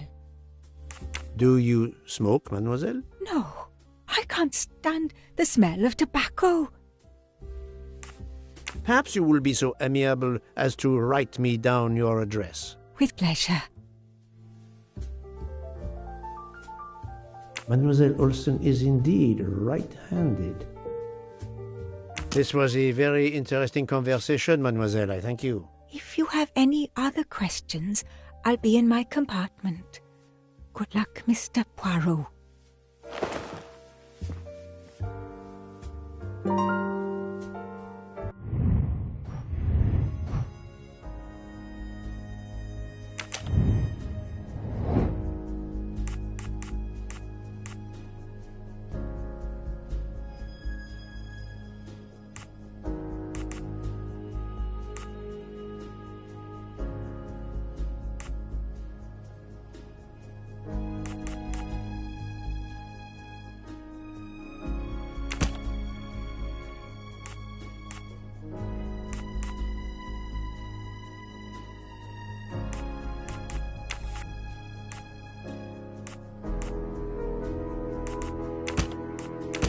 Think, Poirot. That is not a good answer.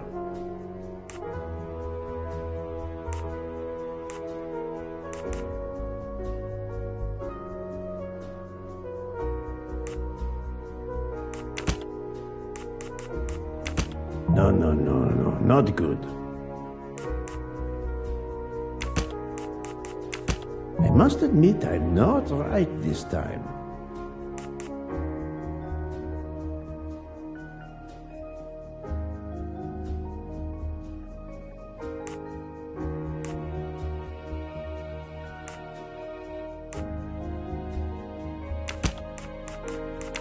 I do not think that's the right answer.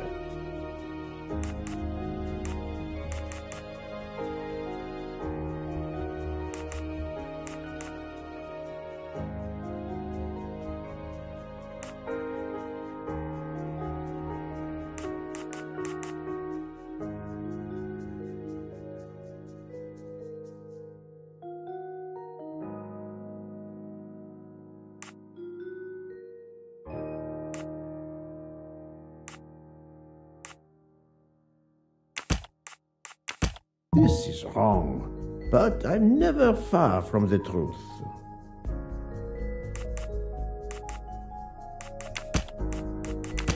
Think, Poirot. That is not a good answer.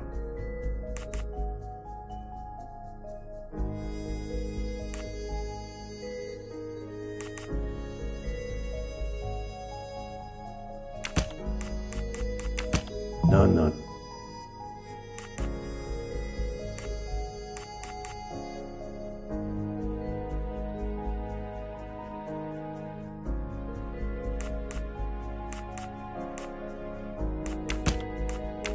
I do not...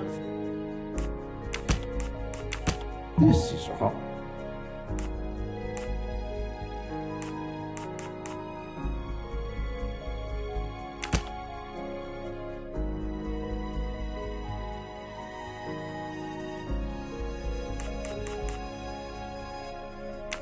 I must admit that.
I do not think...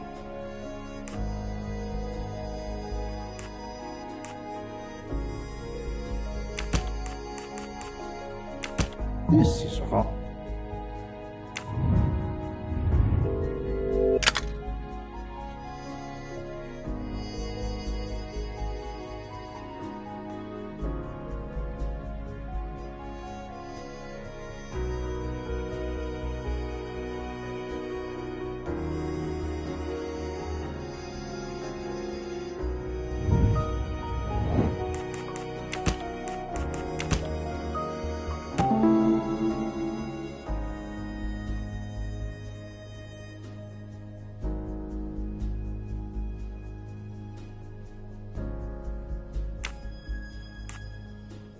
Strange, this story. If Mademoiselle Olsen is such a light sleeper, why didn't she tell me about Mademoiselle Debenham getting out of bed? She even made a point to tell me the opposite. Et voilà.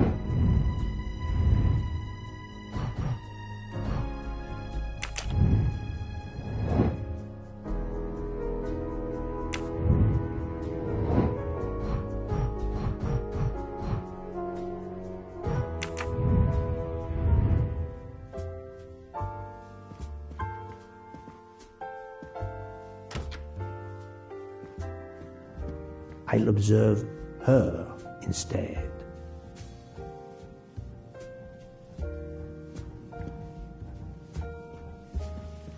I'll keep an eye on them instead.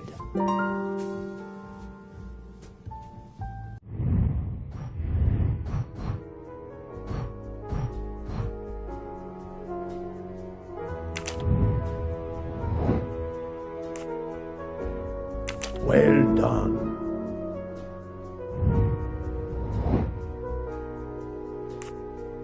Brilliant. That's the right answer.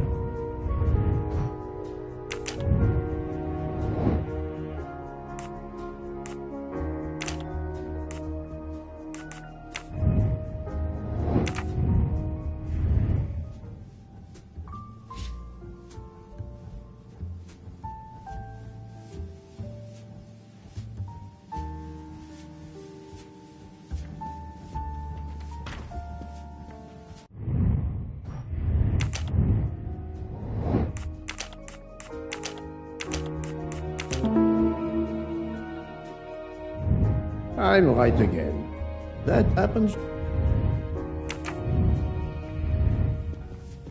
Monsieur Fauché, may I disturb you for a moment? Of course. How can I help?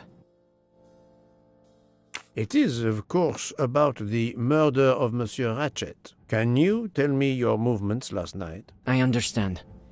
Yesterday evening, I took a break at Vinkovsky station with Hotaru. We then went to our quarters in the staff accommodations, a section of the luggage car.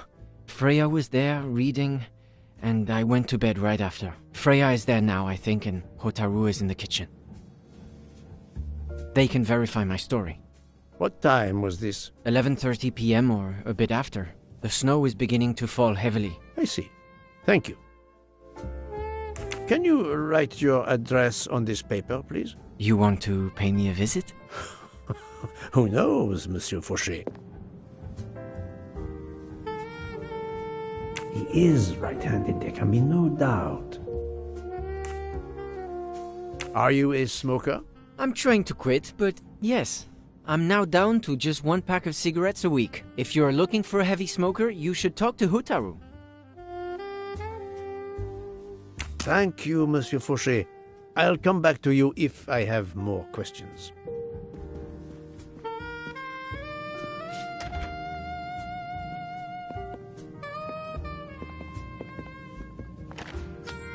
Ha-ha! Golden moustache.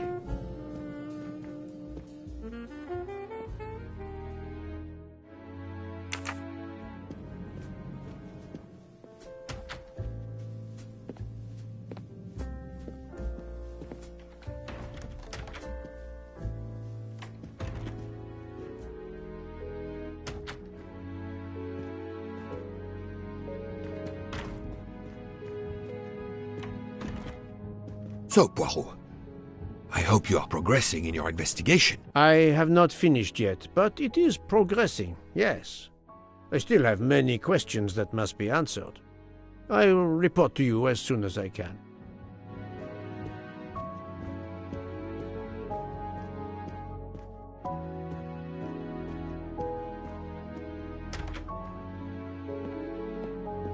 Ah, Monsieur Maury. Would you have a few minutes to give me? I have some questions to ask you. Do I look like I can answer questions? The room is spinning. My head is about to explode. You were celebrating last night? Celebrating? When Freya always wins. Ah, what am I saying? If you want my answers to your questions to make sense, help me recover. You see there, the magnet on the fridge. That is my special recipe. I call it my day after survival tonic. If you could make me my special tonic, I might survive long enough to answer your questions. Jean knows the recipe very well. He can help you with the preparation. Very well, Monsieur Maury. If I must, I must. I will make you your day after survival tonic.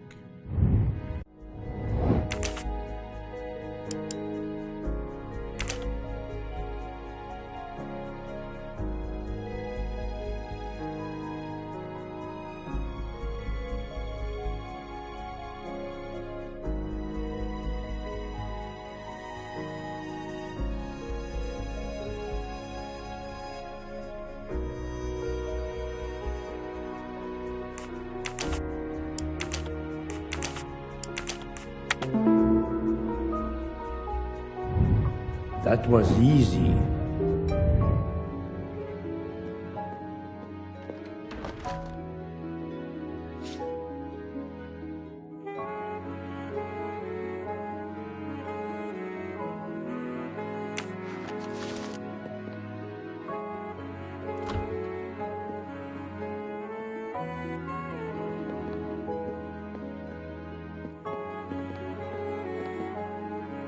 I can use this lemon squeezer to get juice if I find fruit.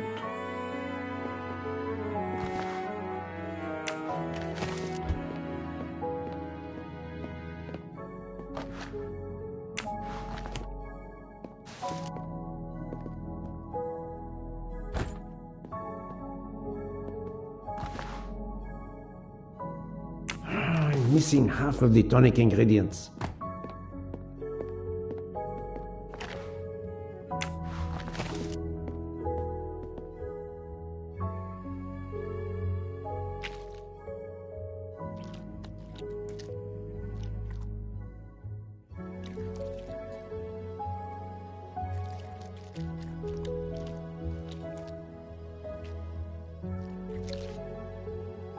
I have all the ingredients for Monsieur Maurice's tonic.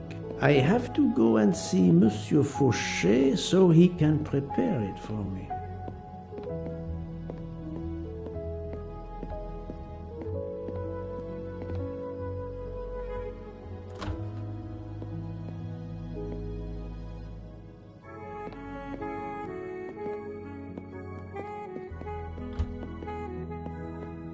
How are you feeling, Monsieur Maurice? Do you have my tonic? I can barely think.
Monsieur Fauché. Of course. Monsieur Fauché, I need your help to prepare a cocktail. What is this phrase? This is music to my ears. What can I fix for you? A mojito? A gin and tonic? Or perhaps a martini? Shaken, not stirred? It's not for me, but for Monsieur Maurice. Ah, his day after survival tonic. Unfortunately, I know it well. Here is everything that was listed on the magnet. Excellent! I can take it from here. Mr. Poirot, I'm uncertain about the lemon juice. Is it half a lemon or full lemon for the recipe?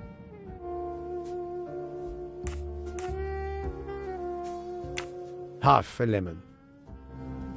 I can't remember if Hotaru prefers it with ginger or without. Do you remember? I can assure you that he will want the ginger.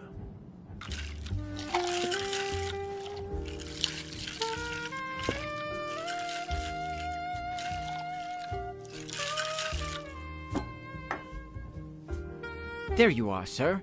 Hotaru will be himself again. Excellent. Thank you very much.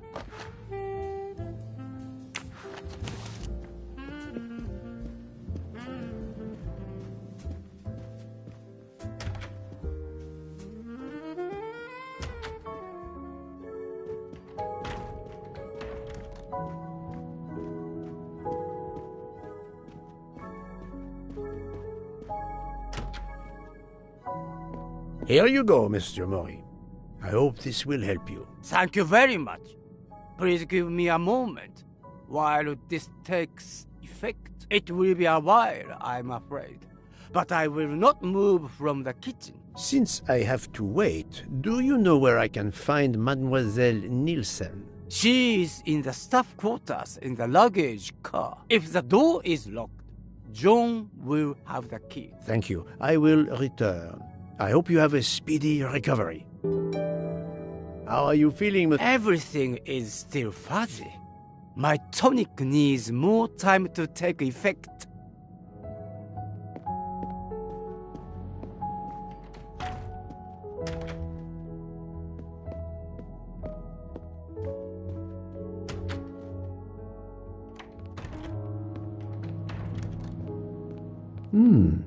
It's locked. It's locked.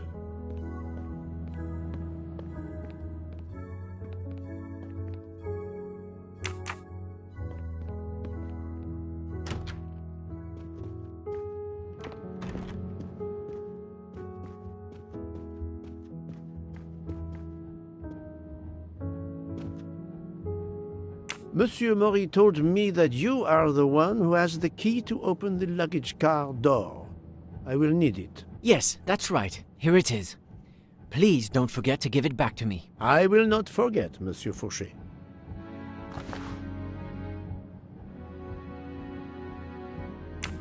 I have a favor to ask. Could you visit the passengers who are in their rooms and explain there has been an error with their allergy and diet form? But, Monsieur Poirot, I made no errors. Of course not. Call it a computer error. Yes, it is possible, but even if I can see this is part of your investigation, I do not understand it. I would ask that you observe which hand each passenger uses. Ah, you wish to know if they use the right or left hand when they write? That is my intention. I will take on this mission for you. Excellent.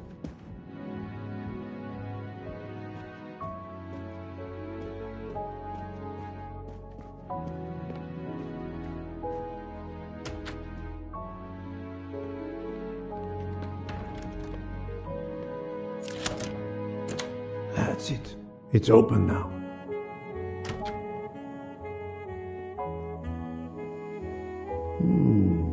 Empty rum bottles. A deck of cards. I suspect they were reading diamonds and spades instead of books.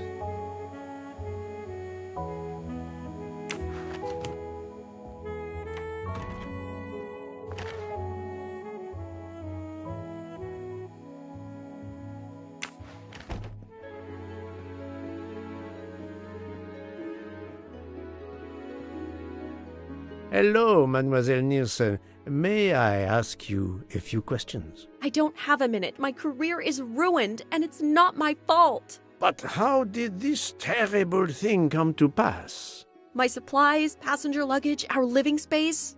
There is so little room. I gave the cargo handlers in Istanbul strict instructions how to stack my crates containing the ingredients I need for my desserts, so as one box is used up, it can be discarded. And these fools of cargo handlers did not follow your instructions? Ignored completely. I have 4 crates that must be moved from there to here to correct the order they are stacked. But placing the wrong crate on top of a smaller crate will crush it, its contents, and my career. Calm yourself, mademoiselle. I understand. So, the problem is these 4 crates must be moved there, but carefully. Yes. I have to move these 4 boxes from this location to here. But there is not much space to move the boxes, and I have to be careful never to put a bigger box on top of a smaller one, or the smaller crate will be destroyed. The problem is clear. I shall assist you.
voilà! You are a lifesaver. Or at least a dessert saver. Thank you, thank you.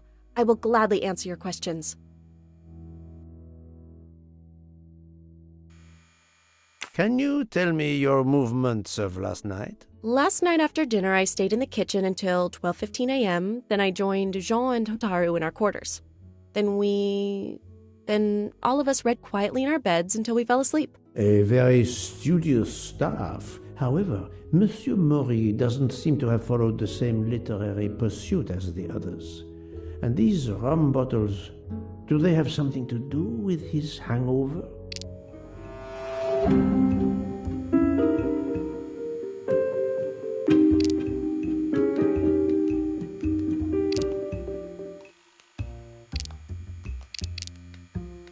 Oh, the truth cannot hide from Poirot forever. I know there is a clue somewhere to prove she's lying.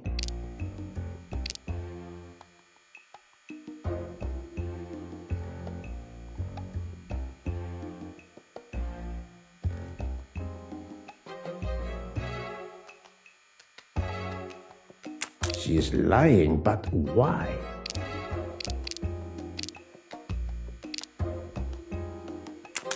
I rather think that you didn't just read last night. What makes you say that?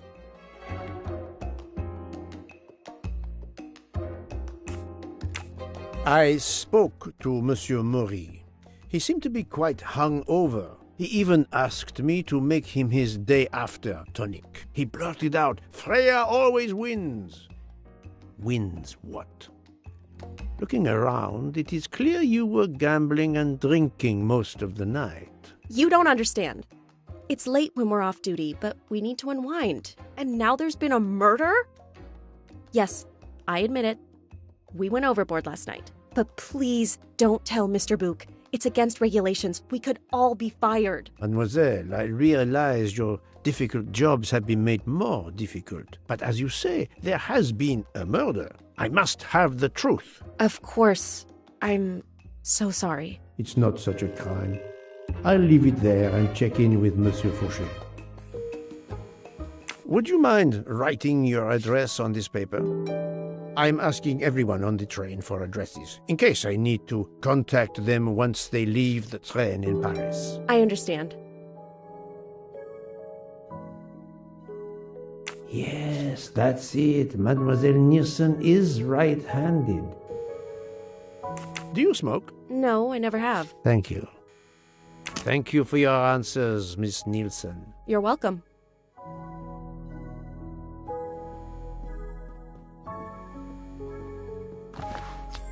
You can never have too many of these.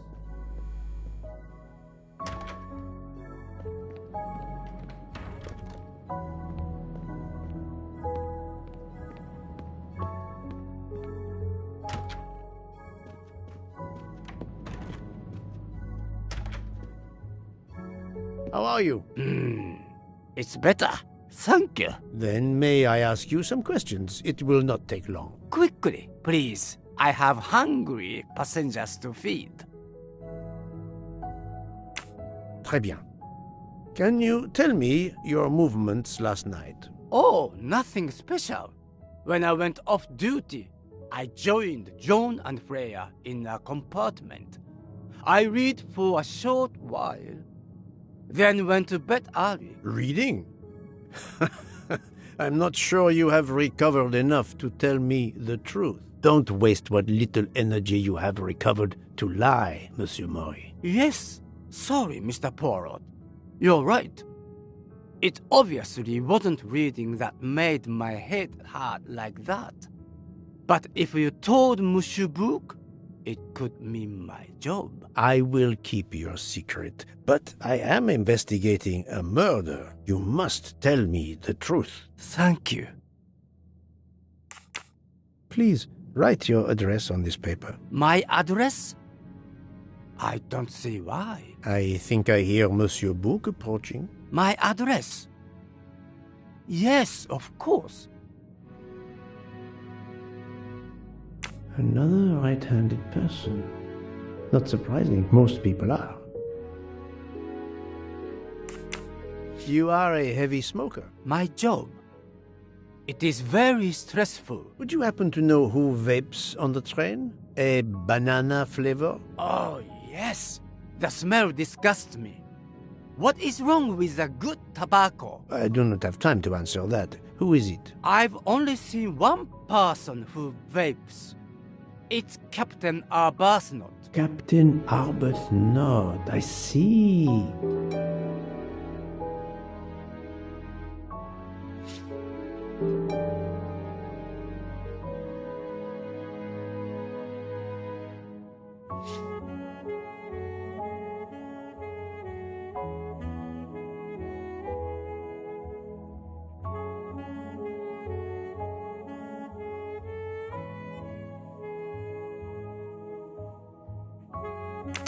Your testimony was invaluable to me. Thank you. Take care, Monsieur Maury. My palate depends on your good health.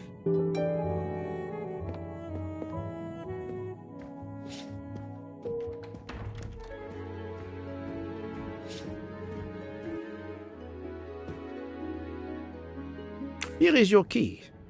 Thank you very much. My pleasure. About the little favor I asked of you. Aha, but of course. I was able to get new allergy forms from guests who were in their compartments. Monsieur McQueen, Monsieur Masterman, Count and Countess Andreni, they are all right-handed. I also asked Princess Dragomirov, but she had her assistant, Madame Schmidt, sign for her. She is right-handed as well. You have exceeded my expectations. Well done. Thank you, Monsieur Fauché. I'll come back to you if I have more questions.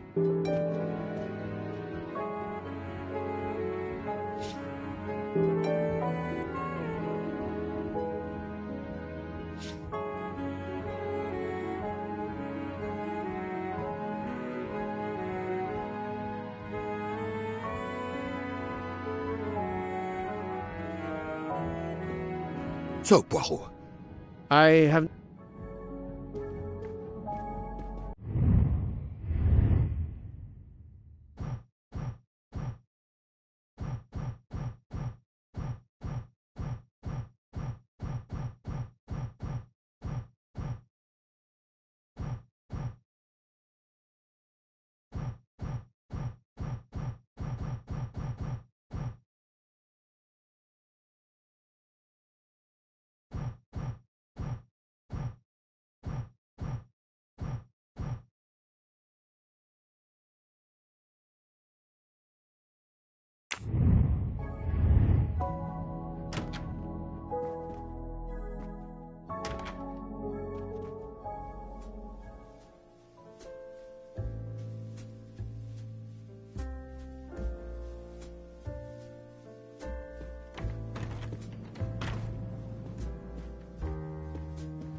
Captain Arbuthnot, I know that you are the only person on this train to smoke e-cigarettes. We found a vial of e-liquid at the crime scene. Will you talk to me about this, or should I pass on what I've learned to the police? All right. Come in if you must.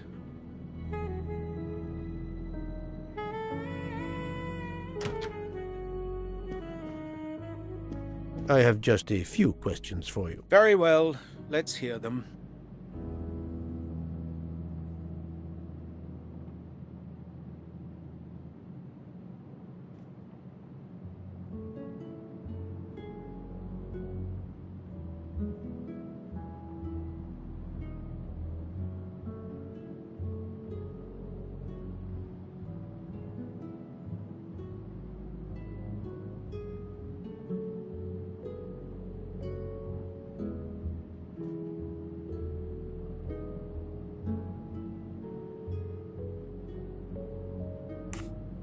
The young English lady, Mademoiselle Debenham, was at the Tocatlian Hotel. Perhaps you met her there? We exchanged a few words, fellow Brits abroad, that sort of thing. What can you tell me about Mademoiselle Debenham? Nothing whatsoever. We barely spoke. The director of the Orient Express, Monsieur Bouc, thinks the assassin is a woman. And that is enough to accuse her? She had nothing to do with this murder. How can you be so certain? The idea is absurd. Ratchet was a perfect stranger to her. She'd never seen him before. Ah, did she tell you so? Well, yes, maybe she did. She may have commented once upon his somewhat unpleasant appearance. If a woman is concerned, as you seem to think, to my mind, without any evidence, I can assure you that Miss Debenham could not possibly be implicated.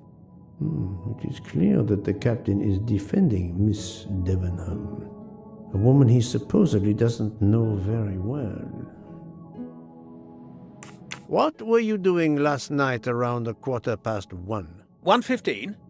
I believe I was still talking to that young American fellow, Mr. McQueen, the secretary of the man who was killed. We were in his compartment. He was a friend or acquaintance of yours? No, I never saw him before this journey. We'd hit it off at dinner, and the conversation continued into the early hours. Until what time was that? Until 1:45 or so. Then I retired to my room and went to sleep. There is nothing you can recall last night that in any way struck you as suspicious? It's nothing. A mere detail. Allow me to be the judge. Well, before returning to my room, I went to the lounge car to get a glass of water. When I was passing through the first-class corridor, I noticed that the door, which is just after your room, 201, was not quite closed, and the person who was inside peered out in a furtive sort of way. Then he closed the door quickly.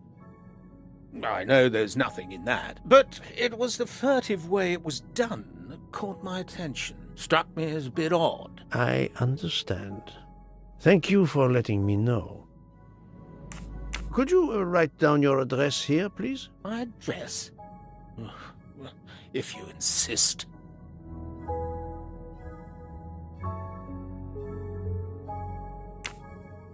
This man is right-handed.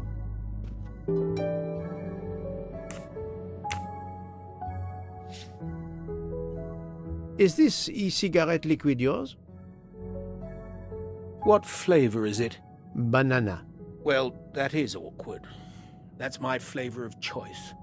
But I have no idea what it was doing there, whatever. Can you explain how it ended up there? I have no idea. I never entered the man's room, Poirot. That's the truth. Thank you, Captain. You're welcome.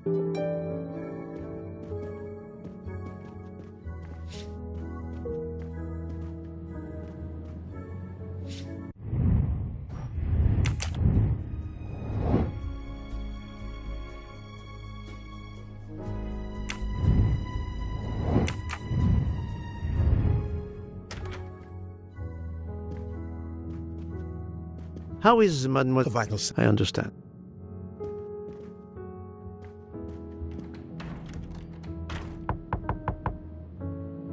Pardon this intrusion, Mademoiselle Olsen, but something you told me earlier confuses me. Oh, please, come in.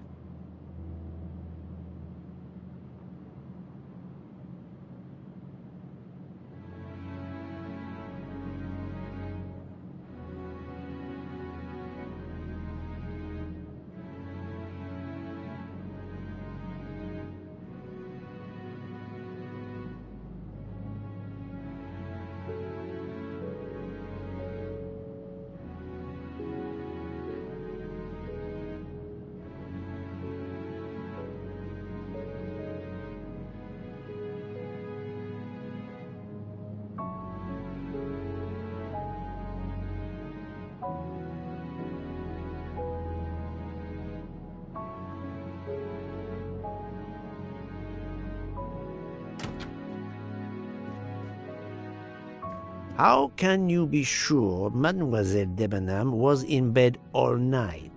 As I told you, I am a very light sleeper. The slightest noise wakes me up. If Fraulein Debenham had gotten out of her bed, I would have heard her. I got up this morning around 8 a.m. She was sleeping soundly.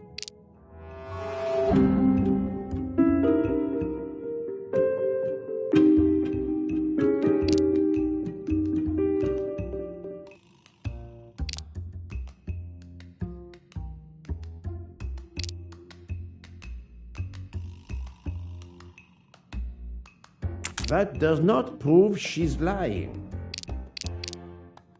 Oh.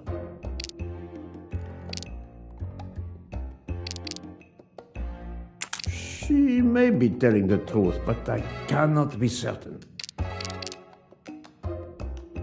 Are you certain you would have heard her? Yes. Why are you asking?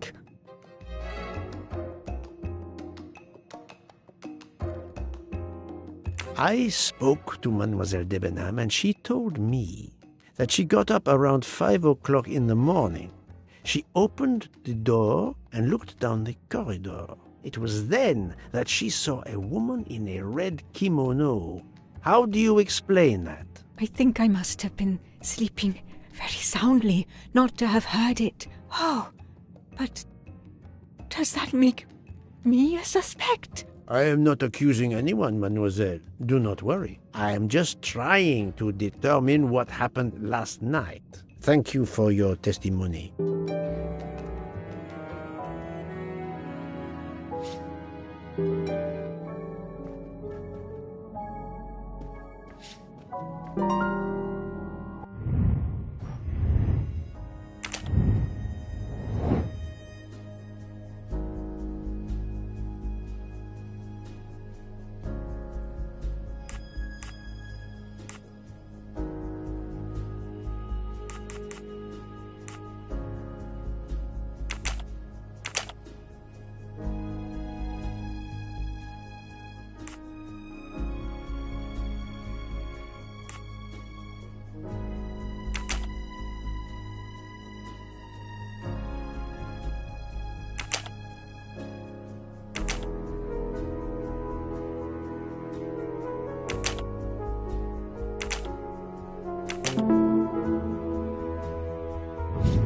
Et voilà.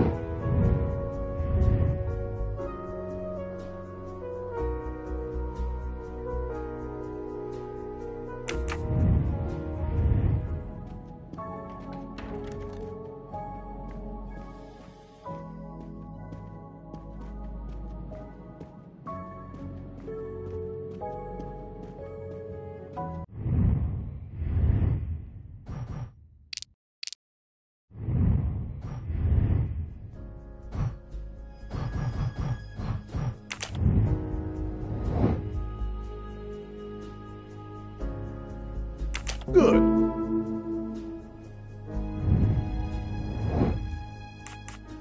Good job.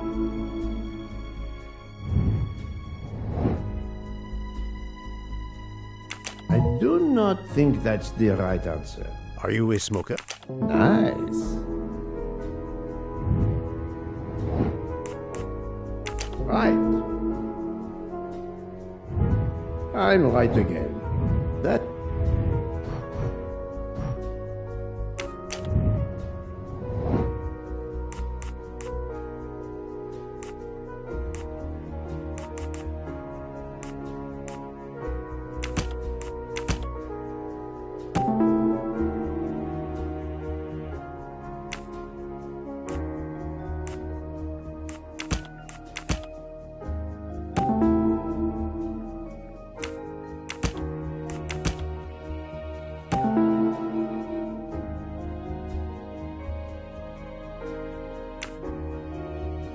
Captain Arbuthnot is the only passenger to smoke an e-cigarette.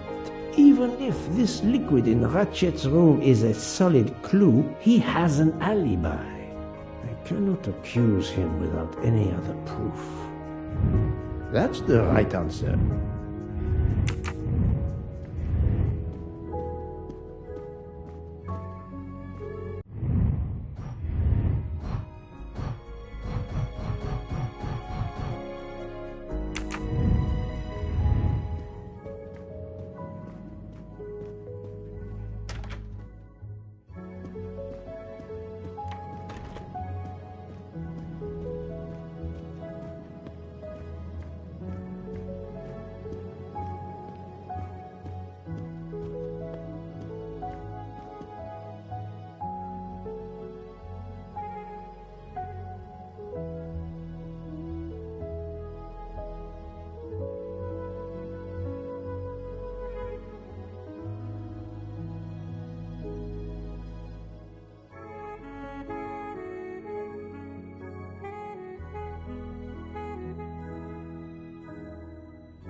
So, Poirot, There is no trace of the murder weapon on the train, as yet. The killer could have hidden it anywhere. it must be somewhere. Indeed, as you say, it must be somewhere.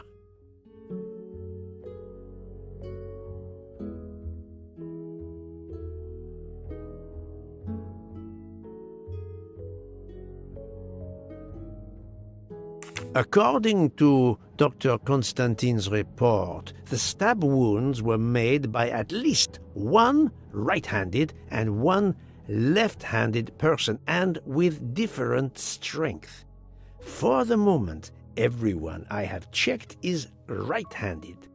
It is impossible to draw any conclusions as yet. However, I still have a few people to interrogate, notably the Russian princess. You still have many avenues to explore? Indeed, the case is far from over, mon ami.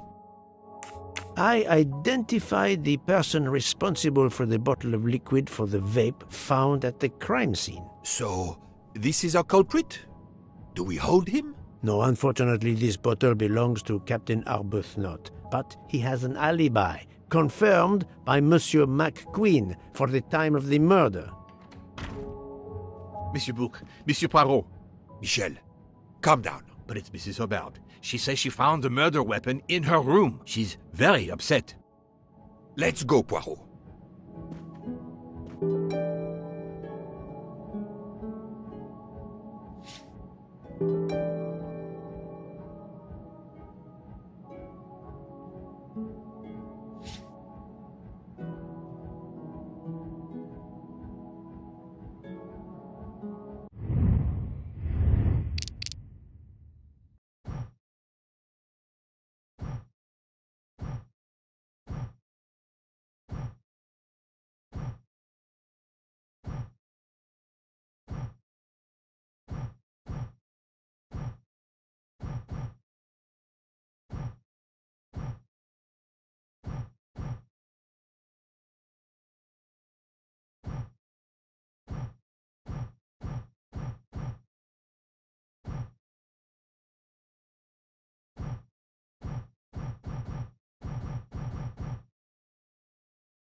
I demand to be allowed to leave this train! Madame, we are in the mountains, trapped in a snowdrift.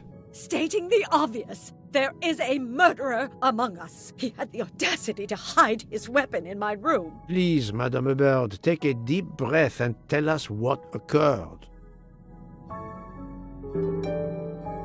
Where did you find the knife? I wanted to get a handkerchief from my purse, and when I opened it, I saw it!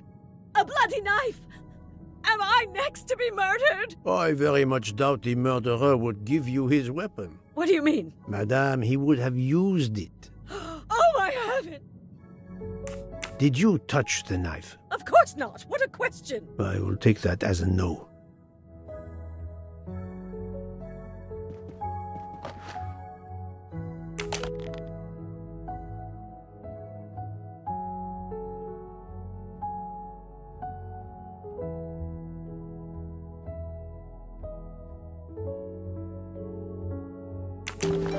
Is this knife the real murder weapon, or is it a red herring?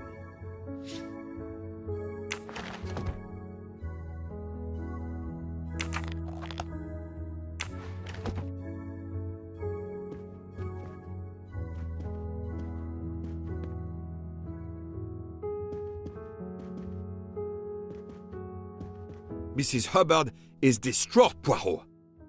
I should stay with her. Please go on without me. I have every right to be distraught. Thank you, Mr. Book.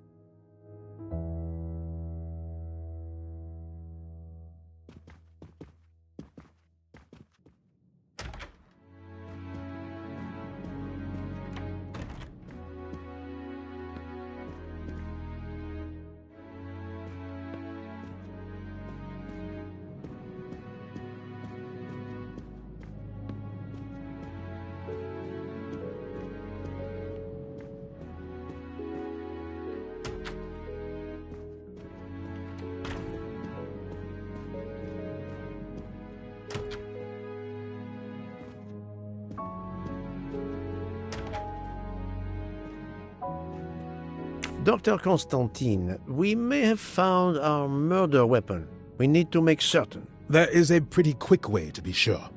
I have estimated the depth of the wounds. You can easily find the depth of each wound by comparing the width. There are 5 of them that I am not sure about. Test them, and then we will compare our results. I will do as you say, Doctor.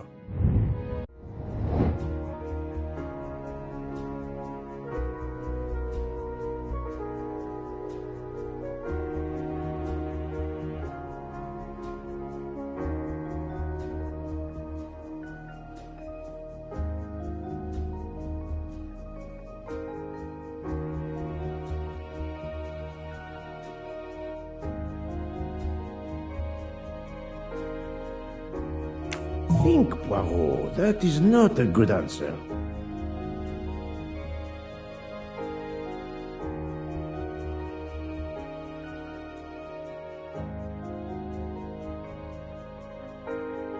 I must admit I do not think that's the right answer.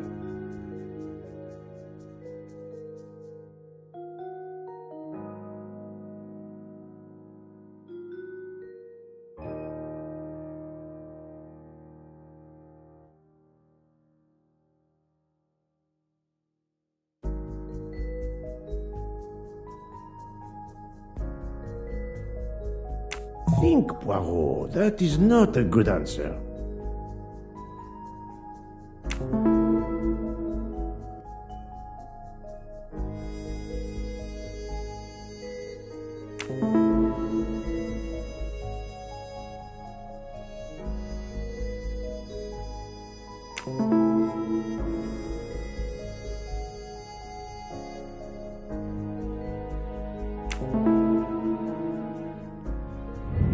That's the right answer.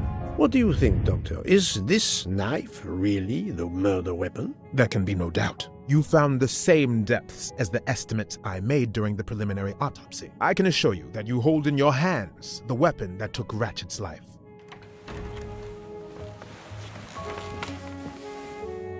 Thank you. I feel way better now. The rest gave you time to sleep off most of the effects of the drug. I'm still a bit groggy. That's understandable. Are you able to continue your story now? Yes. Yes, I think so.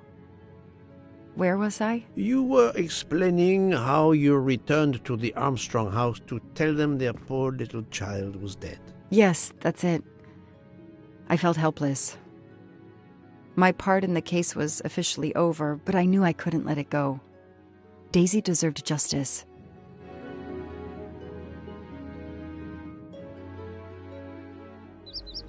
Two days later, I returned to the Armstrong house to tell them Daisy would be released soon for burial. I was angry with myself that I couldn't bring them better news. I wasn't prepared for more tragedy.